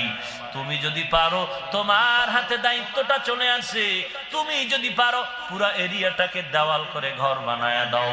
আব্দুল্লাহ বিন জুবায়ের আম্মা জান আয়েশার কথাটা শুনে নবীর মুহাব্বতের পরিচয় দিয়ে বহির প্রকাশ ঘটায়া বাইতুল্লাহটারে ভেঙ্গে পুরা এরিয়াটারে নিয়ে ঘর বানায় দিলেন। যেই বাইতুল্লাহর দরজা দেখেন একটা, ঠিক ওই বরাবর পেছনে দরজা ছিল আরো একটা, ওই দরজা এখন একটা রাখলেন আর নাই। পুরা এরিয়াটা নিয়ে আব্দুল্লাহ বিন জুবায়ের ঘরটা বানায় দিলেন। ইয়াজিদের জিদ উঠে গেল, ওখান থেকে লস্কর সৈন্যবাহিনী পাঠায় হামলা করার জন্য। মদিনায় গিয়ে দেখো কারা কারা আমাকে মানে না, তাদেরকে হত্যা করতে হবে। এমন একটা সময় চলে আসলো, বাগদাদের গভর্নর ছিল হাজ্জাজ বিন ইউসুফ, তার নেতৃত্বে সেনা দল চলে গেল, সৈন্যবাহিনী ওখানে গিয়া ওই বাইতুল্লাহর কিনারায় মদিনার মধ্যে গিয়া আব্দুল্লাহ বিন জুবায়ের সহ তাদের উপরে হামলা করলো।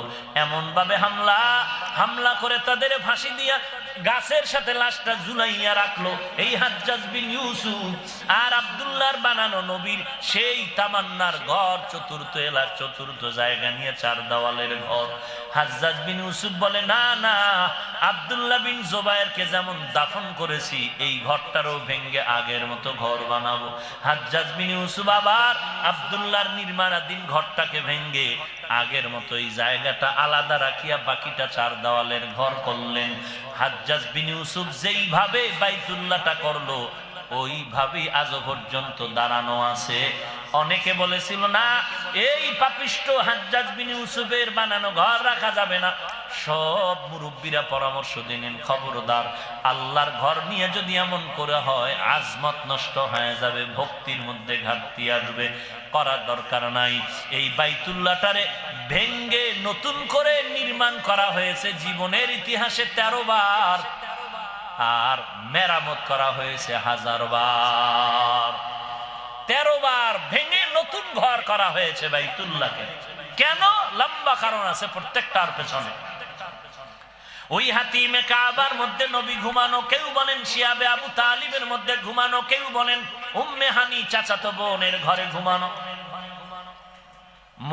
মুহাদ্দিসিনে কেরাম তাকবীর দিয়েছেন, উম্মে হানির ঘরেই নবী ঘুমানো। শিয়াবে আবু তালিবের মধ্যেই, সীমানার মধ্যেই ছিল উম্মে হানির ঘর। বাকি রইল হাতিমে কাবা।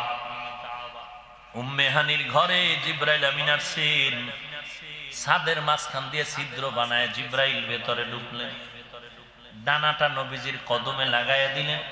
নবীজি তন্দ্রাচ্ছন্ন সজাগ হয়ে গেলেন। ছাদের ছিদ্র করে নামছে, দরজা ছিল না, তো দরজা দিয়ে না ঢুইকা ছাদ ছিদ্র করে নামলেন কেন? আর ওই ছাদ তো কিন্তু আমগো বিল্ডিং এর মতো ছাদ না, সেই সময়ের হিসাবের ছাদ। জিব্রাইল আমিন এইভাবে নেমে নবীকে বুঝাই দিলেন, আজকের ব্যবহার কিন্তু শুরু থেকেই উল্টা পাল্টা শুরু হয়ে গেল, সামনে উল্টা বুঝতে কষ্ট হবে। আপনার সফরও হবে উল্টা, বাওয়ে সফর হবে না, উল্টা হবে, ব্যবহার উল্টা। সাত দিয়া নামলাম, নবীকে ধরে হাতিমে কাবার কাছে নিলেন। নবী ওখানে আবার একটু শুয়া পড়লেন তন্দ্রার জন্য। দ্বিতীয়বারে জিব্রাইল হাতিমে কাবার থেকে উঠাইলেন। যারা বলছেন নবী হাতিমে কাবার মধ্যে ঘুমানো, এই বর্ণনাও শুদ্ধ হয়ে গেল। নবী বলেন ওখান থেকে আমাকে উঠাইয়া বাইতুল্লাহর দরজা আর মাকামে ইব্রাহিমের মাঝখানে জমজম কূপের কিনারে আমাকে চিৎ করে শোয়ায় দিন। এরপর আমার বিদীর্ণ করলেন, সিনাটারে আলাদা করলেন, ছিদ্র করলেন, কাটলেন, ভাগ করে আমার কলবটাকে বের করলেন। হাদিসের এবারত এমনই, শারহে সাদর, শক্কে সদর। সদর বলতে সিনা না মাথা? হ্যাঁ, নবীজি বলেন আমার কলব, আমার হৃৎপিণ্ডকে বের করলেন। কন্তদি যদি কোনো বক্তা কয় কলব মাথার মধ্যে, এই পণ্ডিতেরা যারা, তোমরা তো বুঝো, কি বলবো, পেশ লাগছে না কলব লইয়া? লাগে নাই? কলব বলে হেন না, কলব মাথা। নবীর হাদিস কি? ক্বালান নবিয়্যু সাল্লাল্লাহু আলাইহি ওয়া আলিহি ওয়া সাল্লাম, ইন্না ফিল জাসাদি মুদগাহ ইযা সালুহাত সালুহাল জাসাদু কুল্লু ওয়া ইযা ফাসাদাত ফাসাদাল জাসাদু কুল্লু আলা ওয়া হিয়াল কলব। একটা গোশতের টুকরা আছে, ওই গোশতের টুকরা ভালো, পুরা বডি ভালো। গোশতের টুকরা খারাপ, পুরা বডিটাই খারাপ। ওই গোশতের টুকরার নাম হলো কলব। এই কলব বলে মাথা তুইটে গেছে। এই যদি ওয়াজে কয় আর আপনারা এখন ঠিক ওই যে উল্টা পাল্টা এনও কয় ঠিক, গাঞ্জা খেয়েও কয় ঠিক, এগো ঠিকের কোনো ভ্যালু নাই। আল্লাহ হেদায়াত দান করুন। কলব মাথার ভিতরে, আল্লাহ আমাদের সহি বুঝ দান করুন। এই জন্য ছাগল দিয়া চাষাবাদ করা যায় না, কথা বুঝেন নাই? ওই বাংলা পণ্ডিত দিয়া কোরআনওয়ালা উলামাদের খেদমত হয় না।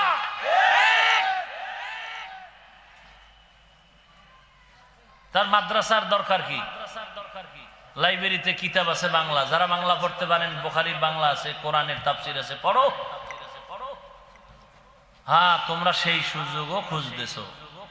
হ্যাঁ, এটাও খুঁজতেছি, মাদ্রাসাও বন্ধ করে দিব, মসজিদের ইমামতিও বন্ধ করবো, আমরা ইমাম হব, আমরা পণ্ডিত। সেই সুযোগও খুঁজতেছে বন্ধুরা। আল্লাহ হেদায়াত দান করুন। বুঝেন না? 12 বছর ইমামতি করে টের পাওয়া গেছে এখন সে খ্রিস্টান। বুঝেন না কি অবস্থায় আমরা আছি? ভাইরা আমার, নবীকে সিনা মোবারক ছিদ্র করে চিরে বের করলেন কলব। নবী বলেন স্বর্ণের পাত্রে রাখলেন, এরপরে জমজম কূপের পানি দিয়ে ধৌত করলেন। মুফাসসিরিনে কেরাম বলেন হাউজে কাউসার থেকেও জমজমের পানি বড় উত্তম। না, হাউজে কাউসার দিয়েই তো ধুইতে পারতেন, জমজম দিয়ে ধুইলেন কেন? নবীজিকে সাহাবায়ে কেরাম প্রশ্ন করলেন, জমজমের পানি crore crore million trillion billion পানি হাজি সাহেবরা নিয়ে যায়, এক বিন্দু কমেও না বাড়েও না, এই পানি কুয়ার তলা কই তলা? নবী বলেন জমজম কূপের তলা হলো হাউজে কাউসারের সাথে সংযোগ। কেমন বিশুদ্ধ পানি, রহমতের পানি। নবী বললেন, এরপরে আবার আমাকে আটকায় দিলেন, কলবটা ভেতরে ঢুকায় দিলেন। রক্ত গেল না, ব্যথা পাইলাম না, সিলাই লাগলো না। আধুনিক বিশ্বে যাকে বলে ওপেন হার্ট সার্জারি, এই আধুনিক বিশ্বে ধাজাদারিরা ওপেন হার্ট সার্জারি করে লাভ দেয়া, বাড়াই করার, বাহাদুরি করার কোনো যুক্তিগতা নাই। কারণ ১৫০০ বছর আগে আমার আল্লাহ নবীর মাধ্যমে ওপেন হার্ট সার্জারি করায় দেখায় দিছে। তুমি দামি দামি লিফট বানায় বাহাদুরি করা কোনো? খোদাই তো আমার রসুলকে লিফটের মাধ্যমে নিয়ে গেছেন উপরে। হ্যাঁ, ওহানতে না দেখে বানাইছে। বাহাদুরি করলে তো আল্লাহ করবে, আল্লাহটা দেখে না বানাইছে। ভাইরা আমার, এবার বোরাক রেডি হয়ে গেল। মিকাইল ও জিব্রাইল পার্শ্বে বোরাকের উপরে উঠলেন। বাইতুল মাকদিস মাসের বেশি পথ ওখানে চলে গেল, কদম দিয়ে 1.5-2 কদমে চলে গেল বোরাক। গাধার থেকে একটু বড়, খচ্চর থেকে নিচু। এই বোরাকের কদম এত দূরে যায়, চোখের পাওয়ার যত দূরে চলে যায়। জান্নাতি এটা বাহন। বাইতুল মাকদিসে যাওয়ার পথে আরো নামাজ হচ্ছে মাঝখানে। জিব্রাইল এক জায়গায় গিয়ে বললেন, নবীজি নামেন, 2 রাকাত নামাজ পড়েন। উঠেন, আবার চললো। জিব্রাইল বলেন, আবার নামেন, 2 রাকাত নামাজ পড়েন। এবার উঠেন, আবার সামনে গেল, বলেন নামেন, 2 রাকাত নামাজ পড়েন। আবার উঠলেন, বাইতুল মাকদিসে গিয়ে ছিদ্র বানায় কুটির সাথে বোরাকটারে বাঁধলেন। আজান হয়ে গেল, এরপরে নামাজ, ইকামত চলতেছে। সব আম্বিয়ায়ে কেরাম সেখানে হাজির হয়ে গেলেন। আম্বিয়ায়ে কেরামের মধ্যে মনে মনে তামান্না, এই বিশাল জামাতের ইমামতি আদম নবী বলে, আমি যদি করতে পারি। জিবরাইল আমিন রাহমাতুল্লিল আলামিনকে বলেন, পয়গম্বর আপনি যেখানে উপস্থিত ওখানে কারো ইমামতি করা হারাম। নবী যেখানে হাজির ওখানে ভিন্ন কারো ইমামতি চলবে চলবে? হায় হায়, যারা কয় নবী আমগো দেশে হাজির হয়, নবী যদি মাঝে মাঝে বাইতুল মুকাররমে মিলাদে এসে হাজির হয়ে যায়, নবী যদি মাঝে মাঝে বাংলাদেশের এই মাহফিলের মধ্যে হাজির হয়ে যায়, তাহলে ওই জায়গায় দাঁড়াইয়া ইমামতি করা হারাম। মাঝে মাঝে দেখি বক্তার ডাইনে একটা খালি চেয়ার, কি ব্যাপার, নবী আইব বইব। চিন্তা করছেন, নবী যদি এখন হয়, আমরা চেয়ারে বয়ে কথা বলা বেঈমান ছাড়া কিছু।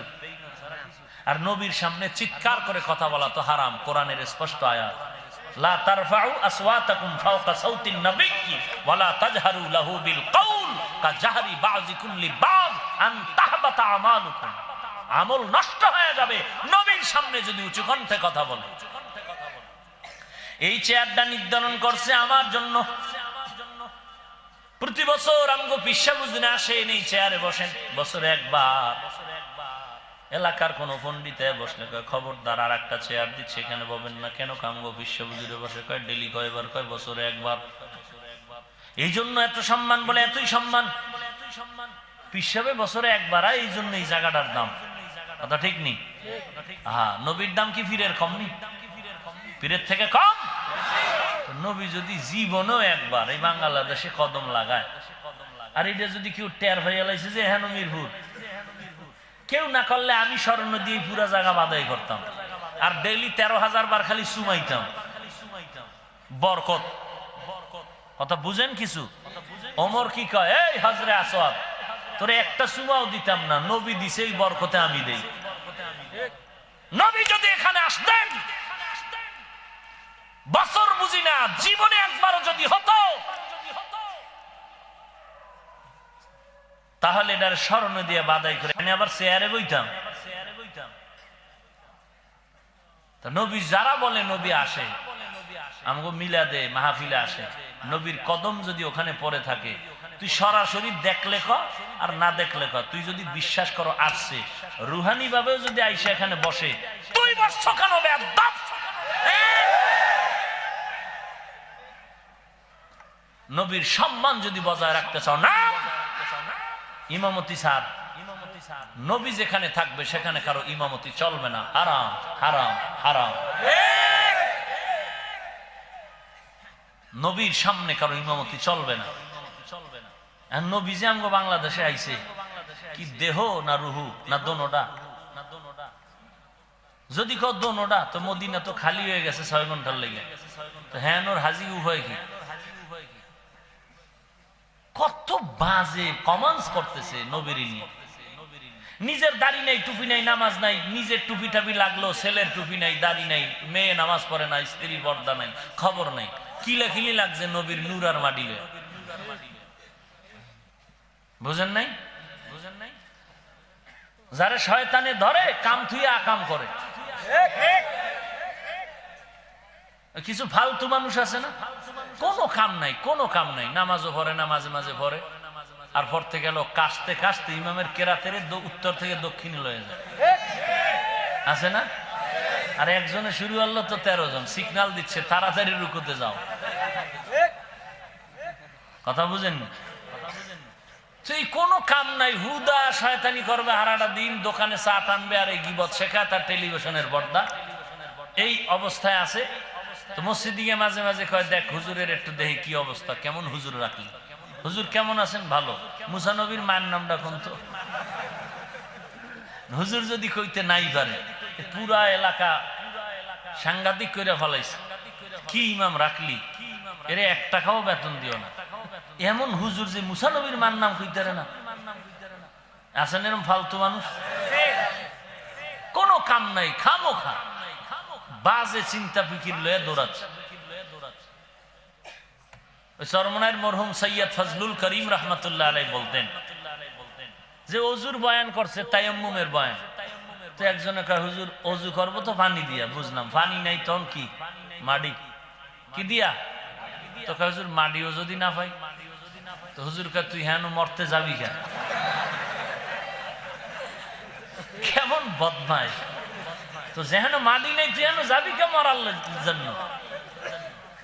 কিছু ফালতু মানুষ, কোনো কাম নাই, আউযুবিল্লাহ কইতে পারে না, সালামটা পর্যন্ত দিতে পারে না। হে ইমামের ভুল ধরে, ভাগরি নেই কেন? ইমামের ভাগরি নেই, এটা দোষ। আর ওর যে লঙ্গি নাই, এর কোন দোষ নেই।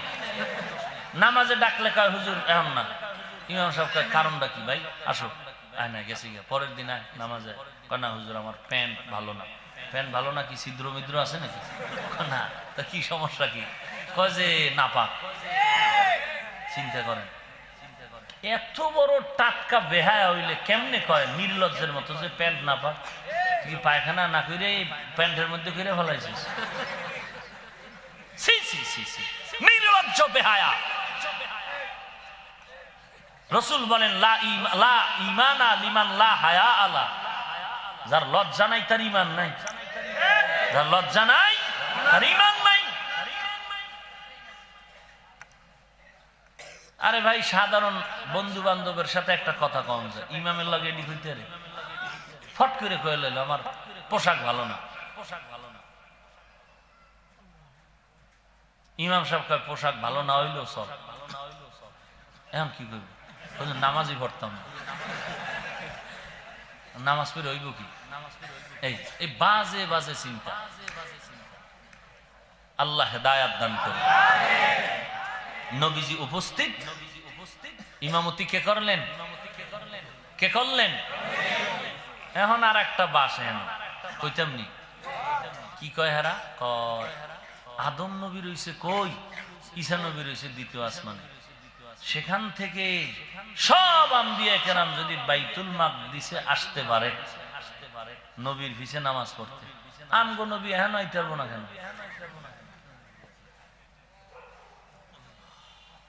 জীবনে না কোরআন পড়ছে না হাদিস পড়ছে, গায়ের জোরে যা মন চায় তাই বলতেছে। সূর্য কয়টা? কোথায় থাকে? কত নাম্বার আসমান? চতুর্থ আসমান। কত আসমান? বিজ্ঞান বলে 13 লক্ষ গুণ বড়, 9 কোটি 30 লক্ষ মাইল দূরে, যদিও হিসাবে ভুল আছে। এই সূর্য আগামীকাল সকাল 8টায় যদি আকাশ ভালো থাকে, 10 জন পণ্ডিতকে বলছে আপনারা 10 জনে 10টা আয়না নিবেন। আয়না চিনেন তো? চিনেন আয়না? আয়না নিয়ে সূর্যের দিকে ধরবেন। 10টা আয়নায় কয়টা সূর্য দেখা যাবে বলেন? 10টা সূর্য যে 10টা আয়নায় দেখা গেল, পরিপূর্ণ না কিছু অর্ধেক? পরিপূর্ণ। বলেন তো সূর্য কি 10টা? আয়নায় 10টা দেখায় কেন? জবাব এখন চাই না, আপনার বিবেকের জবাব দিয়ে এরপরে সাইজ করবেন। সূর্য তো একটাই, আয়নায় 10টা। নাম্বার 2, আয়নার ভিতরে যে সূর্যটা ঢুকলো কোন ছিদ্র দিয়ে ঢুকলো? নাম্বার 3, আয়নার ভিতরে যে পূর্ণ সূর্যটা দেখতেছেন তার মানে কি ওখানের সূর্য এখানে ঢুকে গেছে, ওখানে আর নাই? ও আসমানে আর নাই, ঢুকছে আয়নার ভিতরে, এখন সে এখানে অবস্থান করতেছে। হ্যাঁ, সমস্ত আম্বিয়া কেরাম কিভাবে বাইতুল মাকদিসে হাজির হলেন আদম নবী এক দেশের কবরে, মুসা নবী আর এক দেশের কবরে, ঈসা নবী আর এক জায়গায়, কিভাবে এখানে আসলেন বুঝার জন্য একটা সামান্য এক্সাম্পল দিলাম। বাকি আর সামনে গেলাম না। এই সমস্ত বিষয় নিয়ে বেশি ঘাটাঘাটি করলে ঈমান চলে যাওয়ার সম্ভাবনা বেশি। হেদায়েতের দোয়া করেন, বেশি বুঝিয়েন না, বুঝলে কপাল পুড়ে যাবে। চালাক ভালো, অতি চালাক ভালো না, বুঝা ভালো, বেশি বুঝা ভালো না। বেশি বুঝতে যায়েন না। বুঝতে বুঝতে বুঝতে বুঝতে আমারে কে বানাইছে, আমারে কে বানাইছে, আব্বারে কে বানাইছে, বুঝতে বুঝতে আল্লাহরে কে বানাইছে। বুঝা ভালো, বেশি বুঝা ভালো নয়। চালাক ভালো, অতি চালাক ভালো নয়। মেরাজ থেকে শিক্ষা নিলাম, নবীর যেখানে হাজির সেখানে ইমামতি চলবে না। আর একটা পেস তো রয়ে গেছে, ছিদ্রান্বেষণকারী, বুঝেন না? দেখতে নারী চলন বাঁকা, কয় ছেলে খুব ভালো লেখাপড়া করে, দূর বেটা লেখাপড়া করলে পরীক্ষায় পাস করতো না। ফট করে শুনি রেজাল্ট খুব হাই ফাই, দূর রেজাল্ট কি হইলে কি হইব, চাকরি হইতো না। হঠাৎ করে শুনি যে অ্যাপ্লিকেশনে চাকরি হয়ে গেছে, দূর চাকরি হলে কি হবে, বেতন পাইতো না। শুনতেছে বেতনের স্কেল 30,000, বাদ দে বেটা বেতন টেতন, আর বেশি দিন টিকবে না। আছেন এরকম তার সেরা? এরা বলবে, এরা কি বলবে?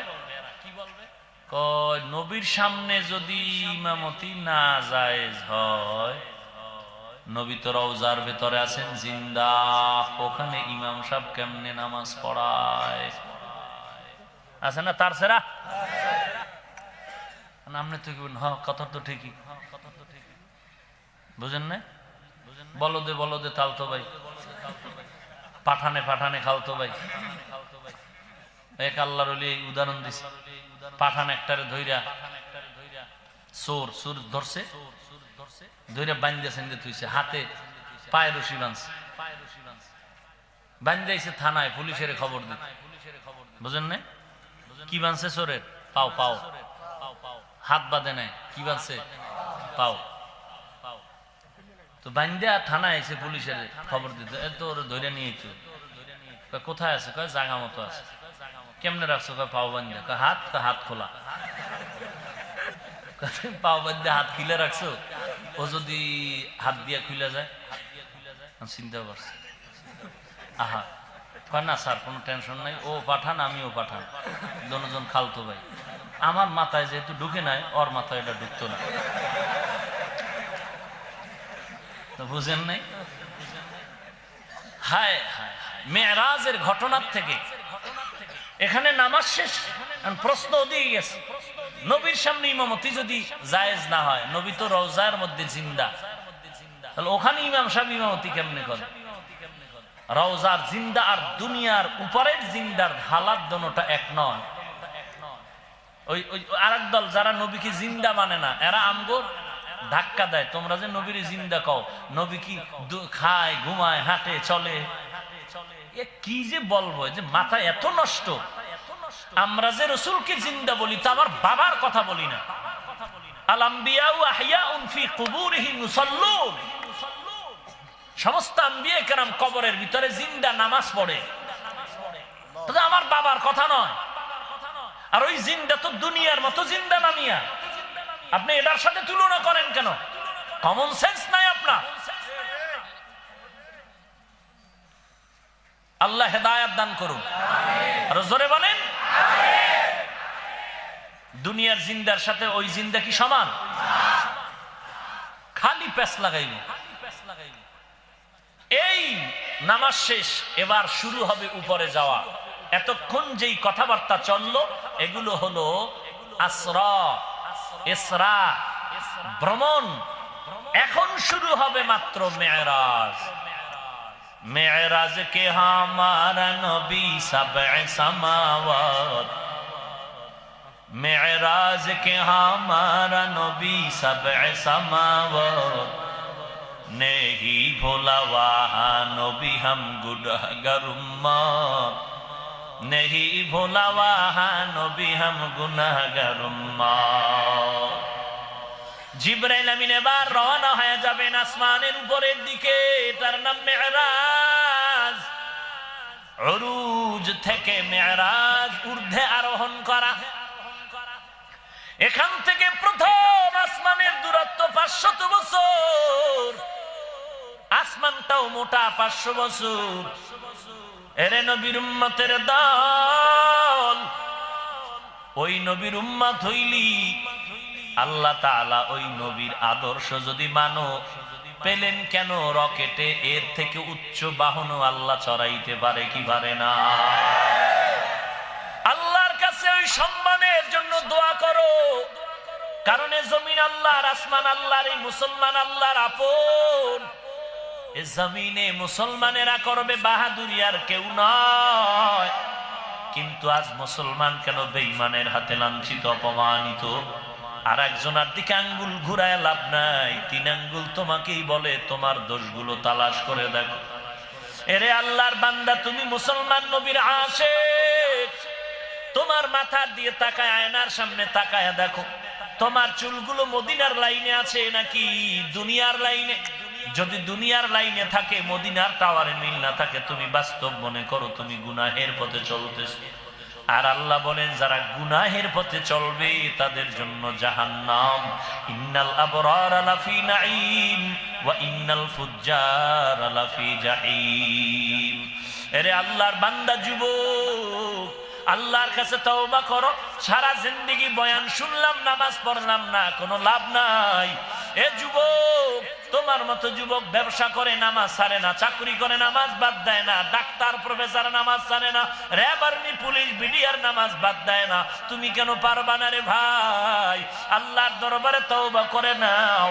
তোমার মতো যুবক কৃষি কাজ করে নামাজ ছাড়ে না, স্কুল কলেজে পড়ে নামাজ ছাড়ে না, তোমার মতো যুবক ড্রাইভারি করে, শ্রমিকের কাজ করে নামাজ বাদ দেয় না, তুমি কেন পারবা না রে বাবা? আল্লাহর কাছে তওবা করে নাও। আয় আল্লাহ, আমি গুনাহ নিয়ে কবরে যেতে চাই না, কারণ গুনাহগারের জন্য জাহান্নামের আযাব একটা সেকেন্ডের জন্য আমি সহ্য করে নিতে পারবো না রে আল্লাহ, তুমি আমাকে মাফ করে দাও, ওই ভয়ঙ্কর আযাব আমি সহ্য করতে পারবো না। ও আল্লাহ, আমি গুনাহ করেছি শয়তানের ধোকায়, নফসের ধোকায়। কয়দিন আর বাঁচবি রে যুবক ভাই? আগুনে পুড়িয়া কত যুবকের জীবনটা চলে গেল, ঘুমের ঘরে কত জীবন চলে গেল, পানিতে পড়িয়া বাসের নিচে পড়ে কত জীবন চলে গেল। তুমি যে ঘুমায় যাও, একটু কি চিন্তা ভয় আসে না? এই ঘুমের মধ্যে কত মানুষ চির ঘুমে চলে গেল। আমিও যদি মরিয়া যাই, আমি আর উঠতে পারবো না, আমার উপায় কি হবে? এই চিন্তা করে যদি যুবক তুই ঘুমাইতি, ঘুমের মধ্যে কানের গোড়ায় হিন্দি গানের তার লাগাইতে পারতি না রে বাবা। আল্লাহর কাছে তওবা কর, কপালটারে পুরিও না রে ভাই। আমিও যুবক, আজকে যদি আমি শার্ট প্যান্ট টাই লাগায়া, দাড়ি কাটিয়া রাস্তায় রাস্তায় গান গাইতাম কণ্ঠ বাজাইয়া, কেউ আমারে বাধা দিত না। এ যুবক, এই টুপি আর দাড়ির কারণে আজ কত গালি শুনতে হয়। টুপির কারণে কেউ আমারে টাকা দেয় না, না না, এই টুপির কারণে কত গালি, এই দাড়ির কারণে কত গালি, কত অশান্তি, কত কষ্ট। এত কষ্ট করে চলি, মাঝে মাঝে চুলায় আগুনও নাই, এমন কষ্ট করে লেখাপড়াও করেছি। আমার বাবাও কষ্ট করেছে রে বাবা, এই লেখাপড়া করলাম, কোরআন হাদিস, সরকারি সার্টিফিকেটের আশাও নাই, চাকরিরও আশা নাই, কওমি মাদ্রাসায় পড়লাম কত কষ্ট করে। এত কষ্ট, 2 বেলা খানা, তরকারিও ভালো না, তাও পেটে খানা বেশি চাই, কিন্তু বেশিও পাওয়া যায় না। এত কষ্ট করে পড়েছি রে বাবা, এটাও জানতাম এই পড়ালেখার পরে চাকরিও হবে না, সার্টিফিকেটও হবে না। এরে আল্লাহর বান্দা, বিবেক দিছে, বিবেক নিয়ে বেঈমানি করিস না। তাকায়া দেখ, এই জমিনে যত ছাত্র কোরআন পড়ে, মাদ্রাসায় পড়ে, একটাও তো না খাইয়া মরে যায় নাই, বরং আল্লাহ ওদের এত খানা দেয়, ও একার খানাটাই আরো 13 জনে খায়। এরে আল্লাহর বান্দা, কেন তুমি বুঝো না?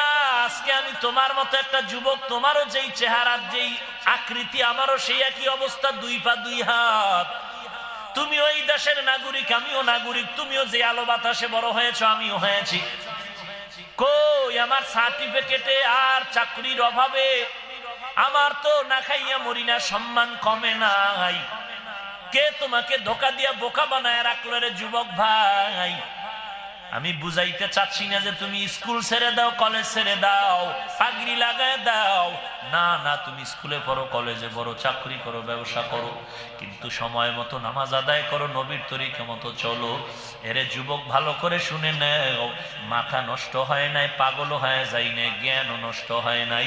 নষ্ট হইলে একজন টুপিওয়ালা হাফিজুর রহমানের হতে পারে, কিন্তু লক্ষ লক্ষ আলেম ওলামাদের মাথা নষ্ট নয়, লক্ষ লক্ষ সাহাবায়ে কেরামের মাথা নষ্ট নয়, লক্ষ লক্ষ নবী রাসূলদের মাথা নষ্ট নয়। সমস্ত নবীদের দাওয়াত, গুনার কাজ ছাড়িয়া দাও, নেকের আমল করো।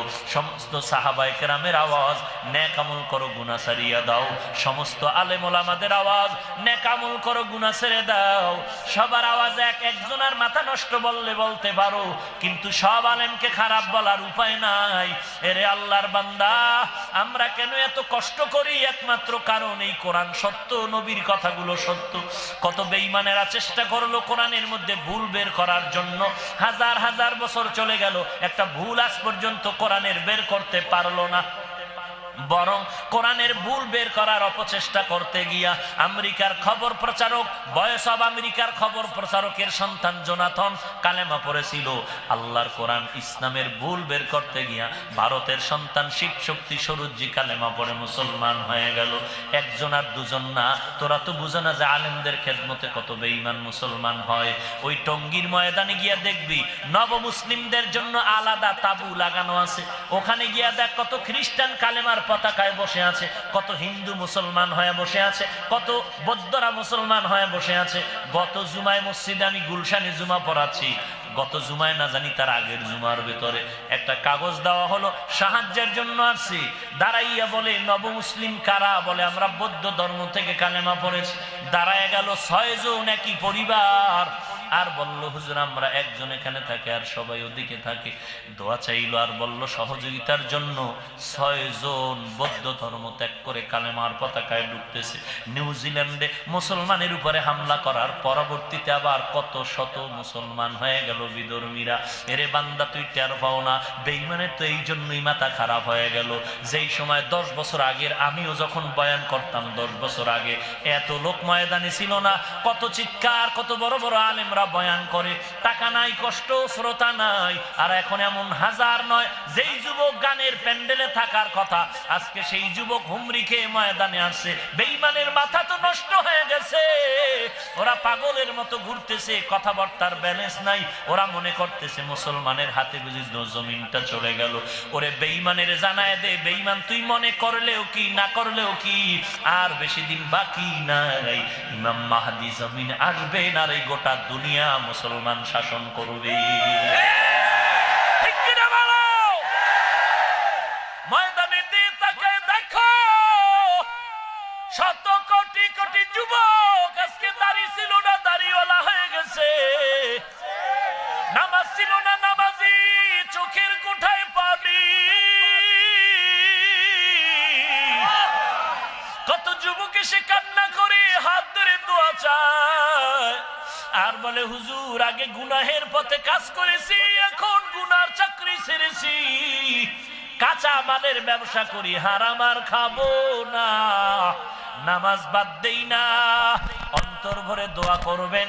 এরে যুবক, আমিও যদি শার্ট প্যান্ট লাগায় ঘুরি কেউ বাধা দিত না রে বাবা, কিন্তু না না, এই মাথা গরম হয়, টুপি মাথায় দিলে শুধু তোর না আমার মাথাও তো গরম হয়। তুই বুঝলি, আমি বুঝি নাই, ব্যাপারটা এমন না।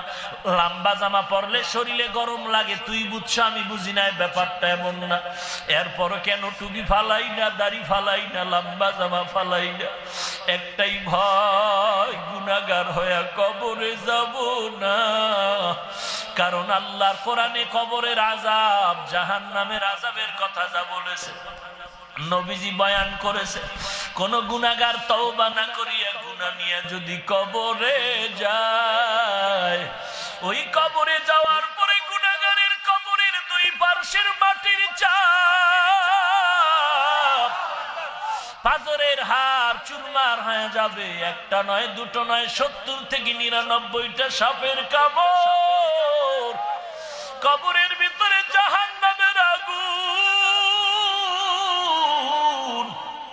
এরে বান্দা, এখনো কি আল্লাহর রাস্তায় ফিরে আসবি? আল্লাহ দেখায় দেয় দুনিয়ার বিল্ডিং এর আগুনে কত যুবকের লাশ, আর চিৎকারের আওয়াজ, বাঁচাও বাঁচাও। একটু চিন্তা করে দেখ, যখন আগুন লাগছিল শরীরের মধ্যে তখন ওদের কেমন লাগছিল, অবস্থাটা কেমন হয়েছিল। ওরা যখন আগুনের মধ্যে সবাই জানালা দিয়ে হাত দিয়ে কয়, কে আছো, আমাদের বাঁচাও। আমাদের ডানে আগুন, বামে আগুন, চতুর্দিকে আগুন। এই দুনিয়ার আগুন থেকে হাজার হাজার হাজার তাপের মাত্রার আগুন হবে জাহান্নামের আগুন।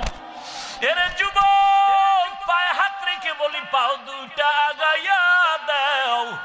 আমি তোর পায়ে ধরে বলি, আর গুনাহ করিস না রে যুবক, আর গুনার পথে যাইও না।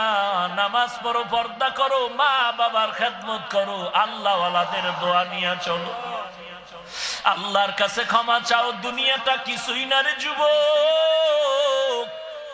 পায়ে হাত রেখে বলি, এই যে বন্যা হয়ে গেল কয়েকদিন আগে, কত মানুষ বন্যায় মরে গেল। ঢাকার শহরে গাড়ির উপরে গাছ পড়লো, গাছে আঘাতে গাড়ির মধ্যে মানুষ মরে গেল। এরে বান্দা, এখান থেকে ঘরে যাওয়ার কোনো গ্যারান্টি নাই। আবার রাত্রেবেলা ঘুমাবি, ভোরবেলা উঠার কোনো গ্যারান্টি নাই।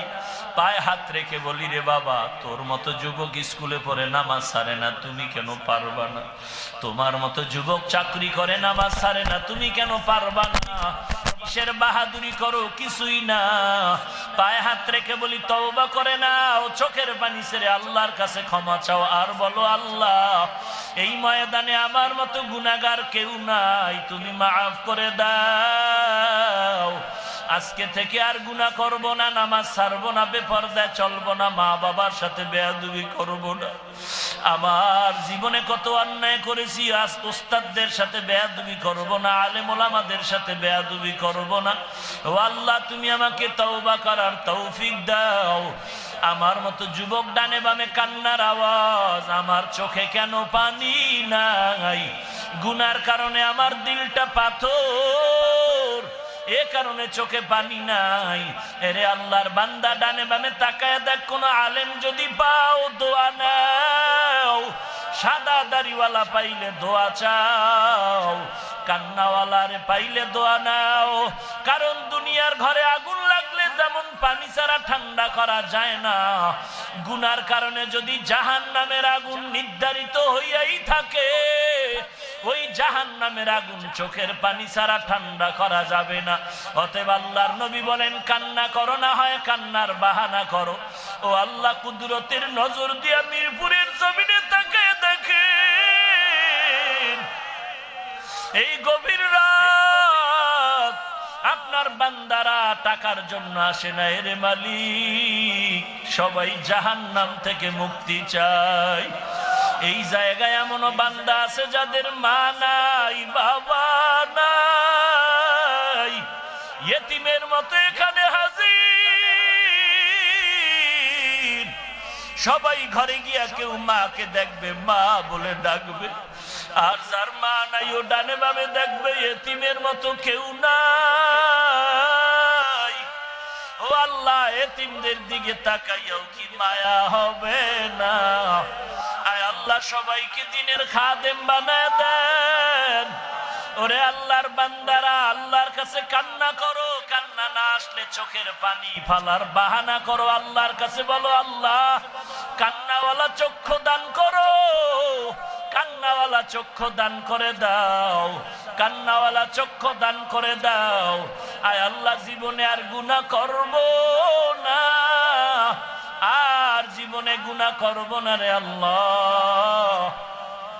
আমাদের তওবা করার তৌফিক দান করেন, তওবার উপরে মজবুত হয়ে চলার তৌফিক দান করেন, নবীজির সুন্নতের আমলের আগ্রহ বাড়ায় দেন, বলেন আমিন। আলহামদুলিল্লাহি রাব্বিল আলামিন, والصلاة والسلام على سيد الأنبياء والمرسلين وعلى آله وأصحابه أجمعين يا أرحم الراحمين يا أرحم الراحمين يا أرحم الراحمين ও আল্লাহ, তাকায় দেখেন কত ওলামায়ে কেরামরা হাত তুলেছেন, কত সাদা দাড়িওয়ালা হাজী সাহেবরা হাত তুলেছেন। আয় আল্লাহ, কত যুবক, কত ছাত্র ভাই, কত ব্যবসায়ী, কত চাকুরিজীবী, কত শ্রমিকেরা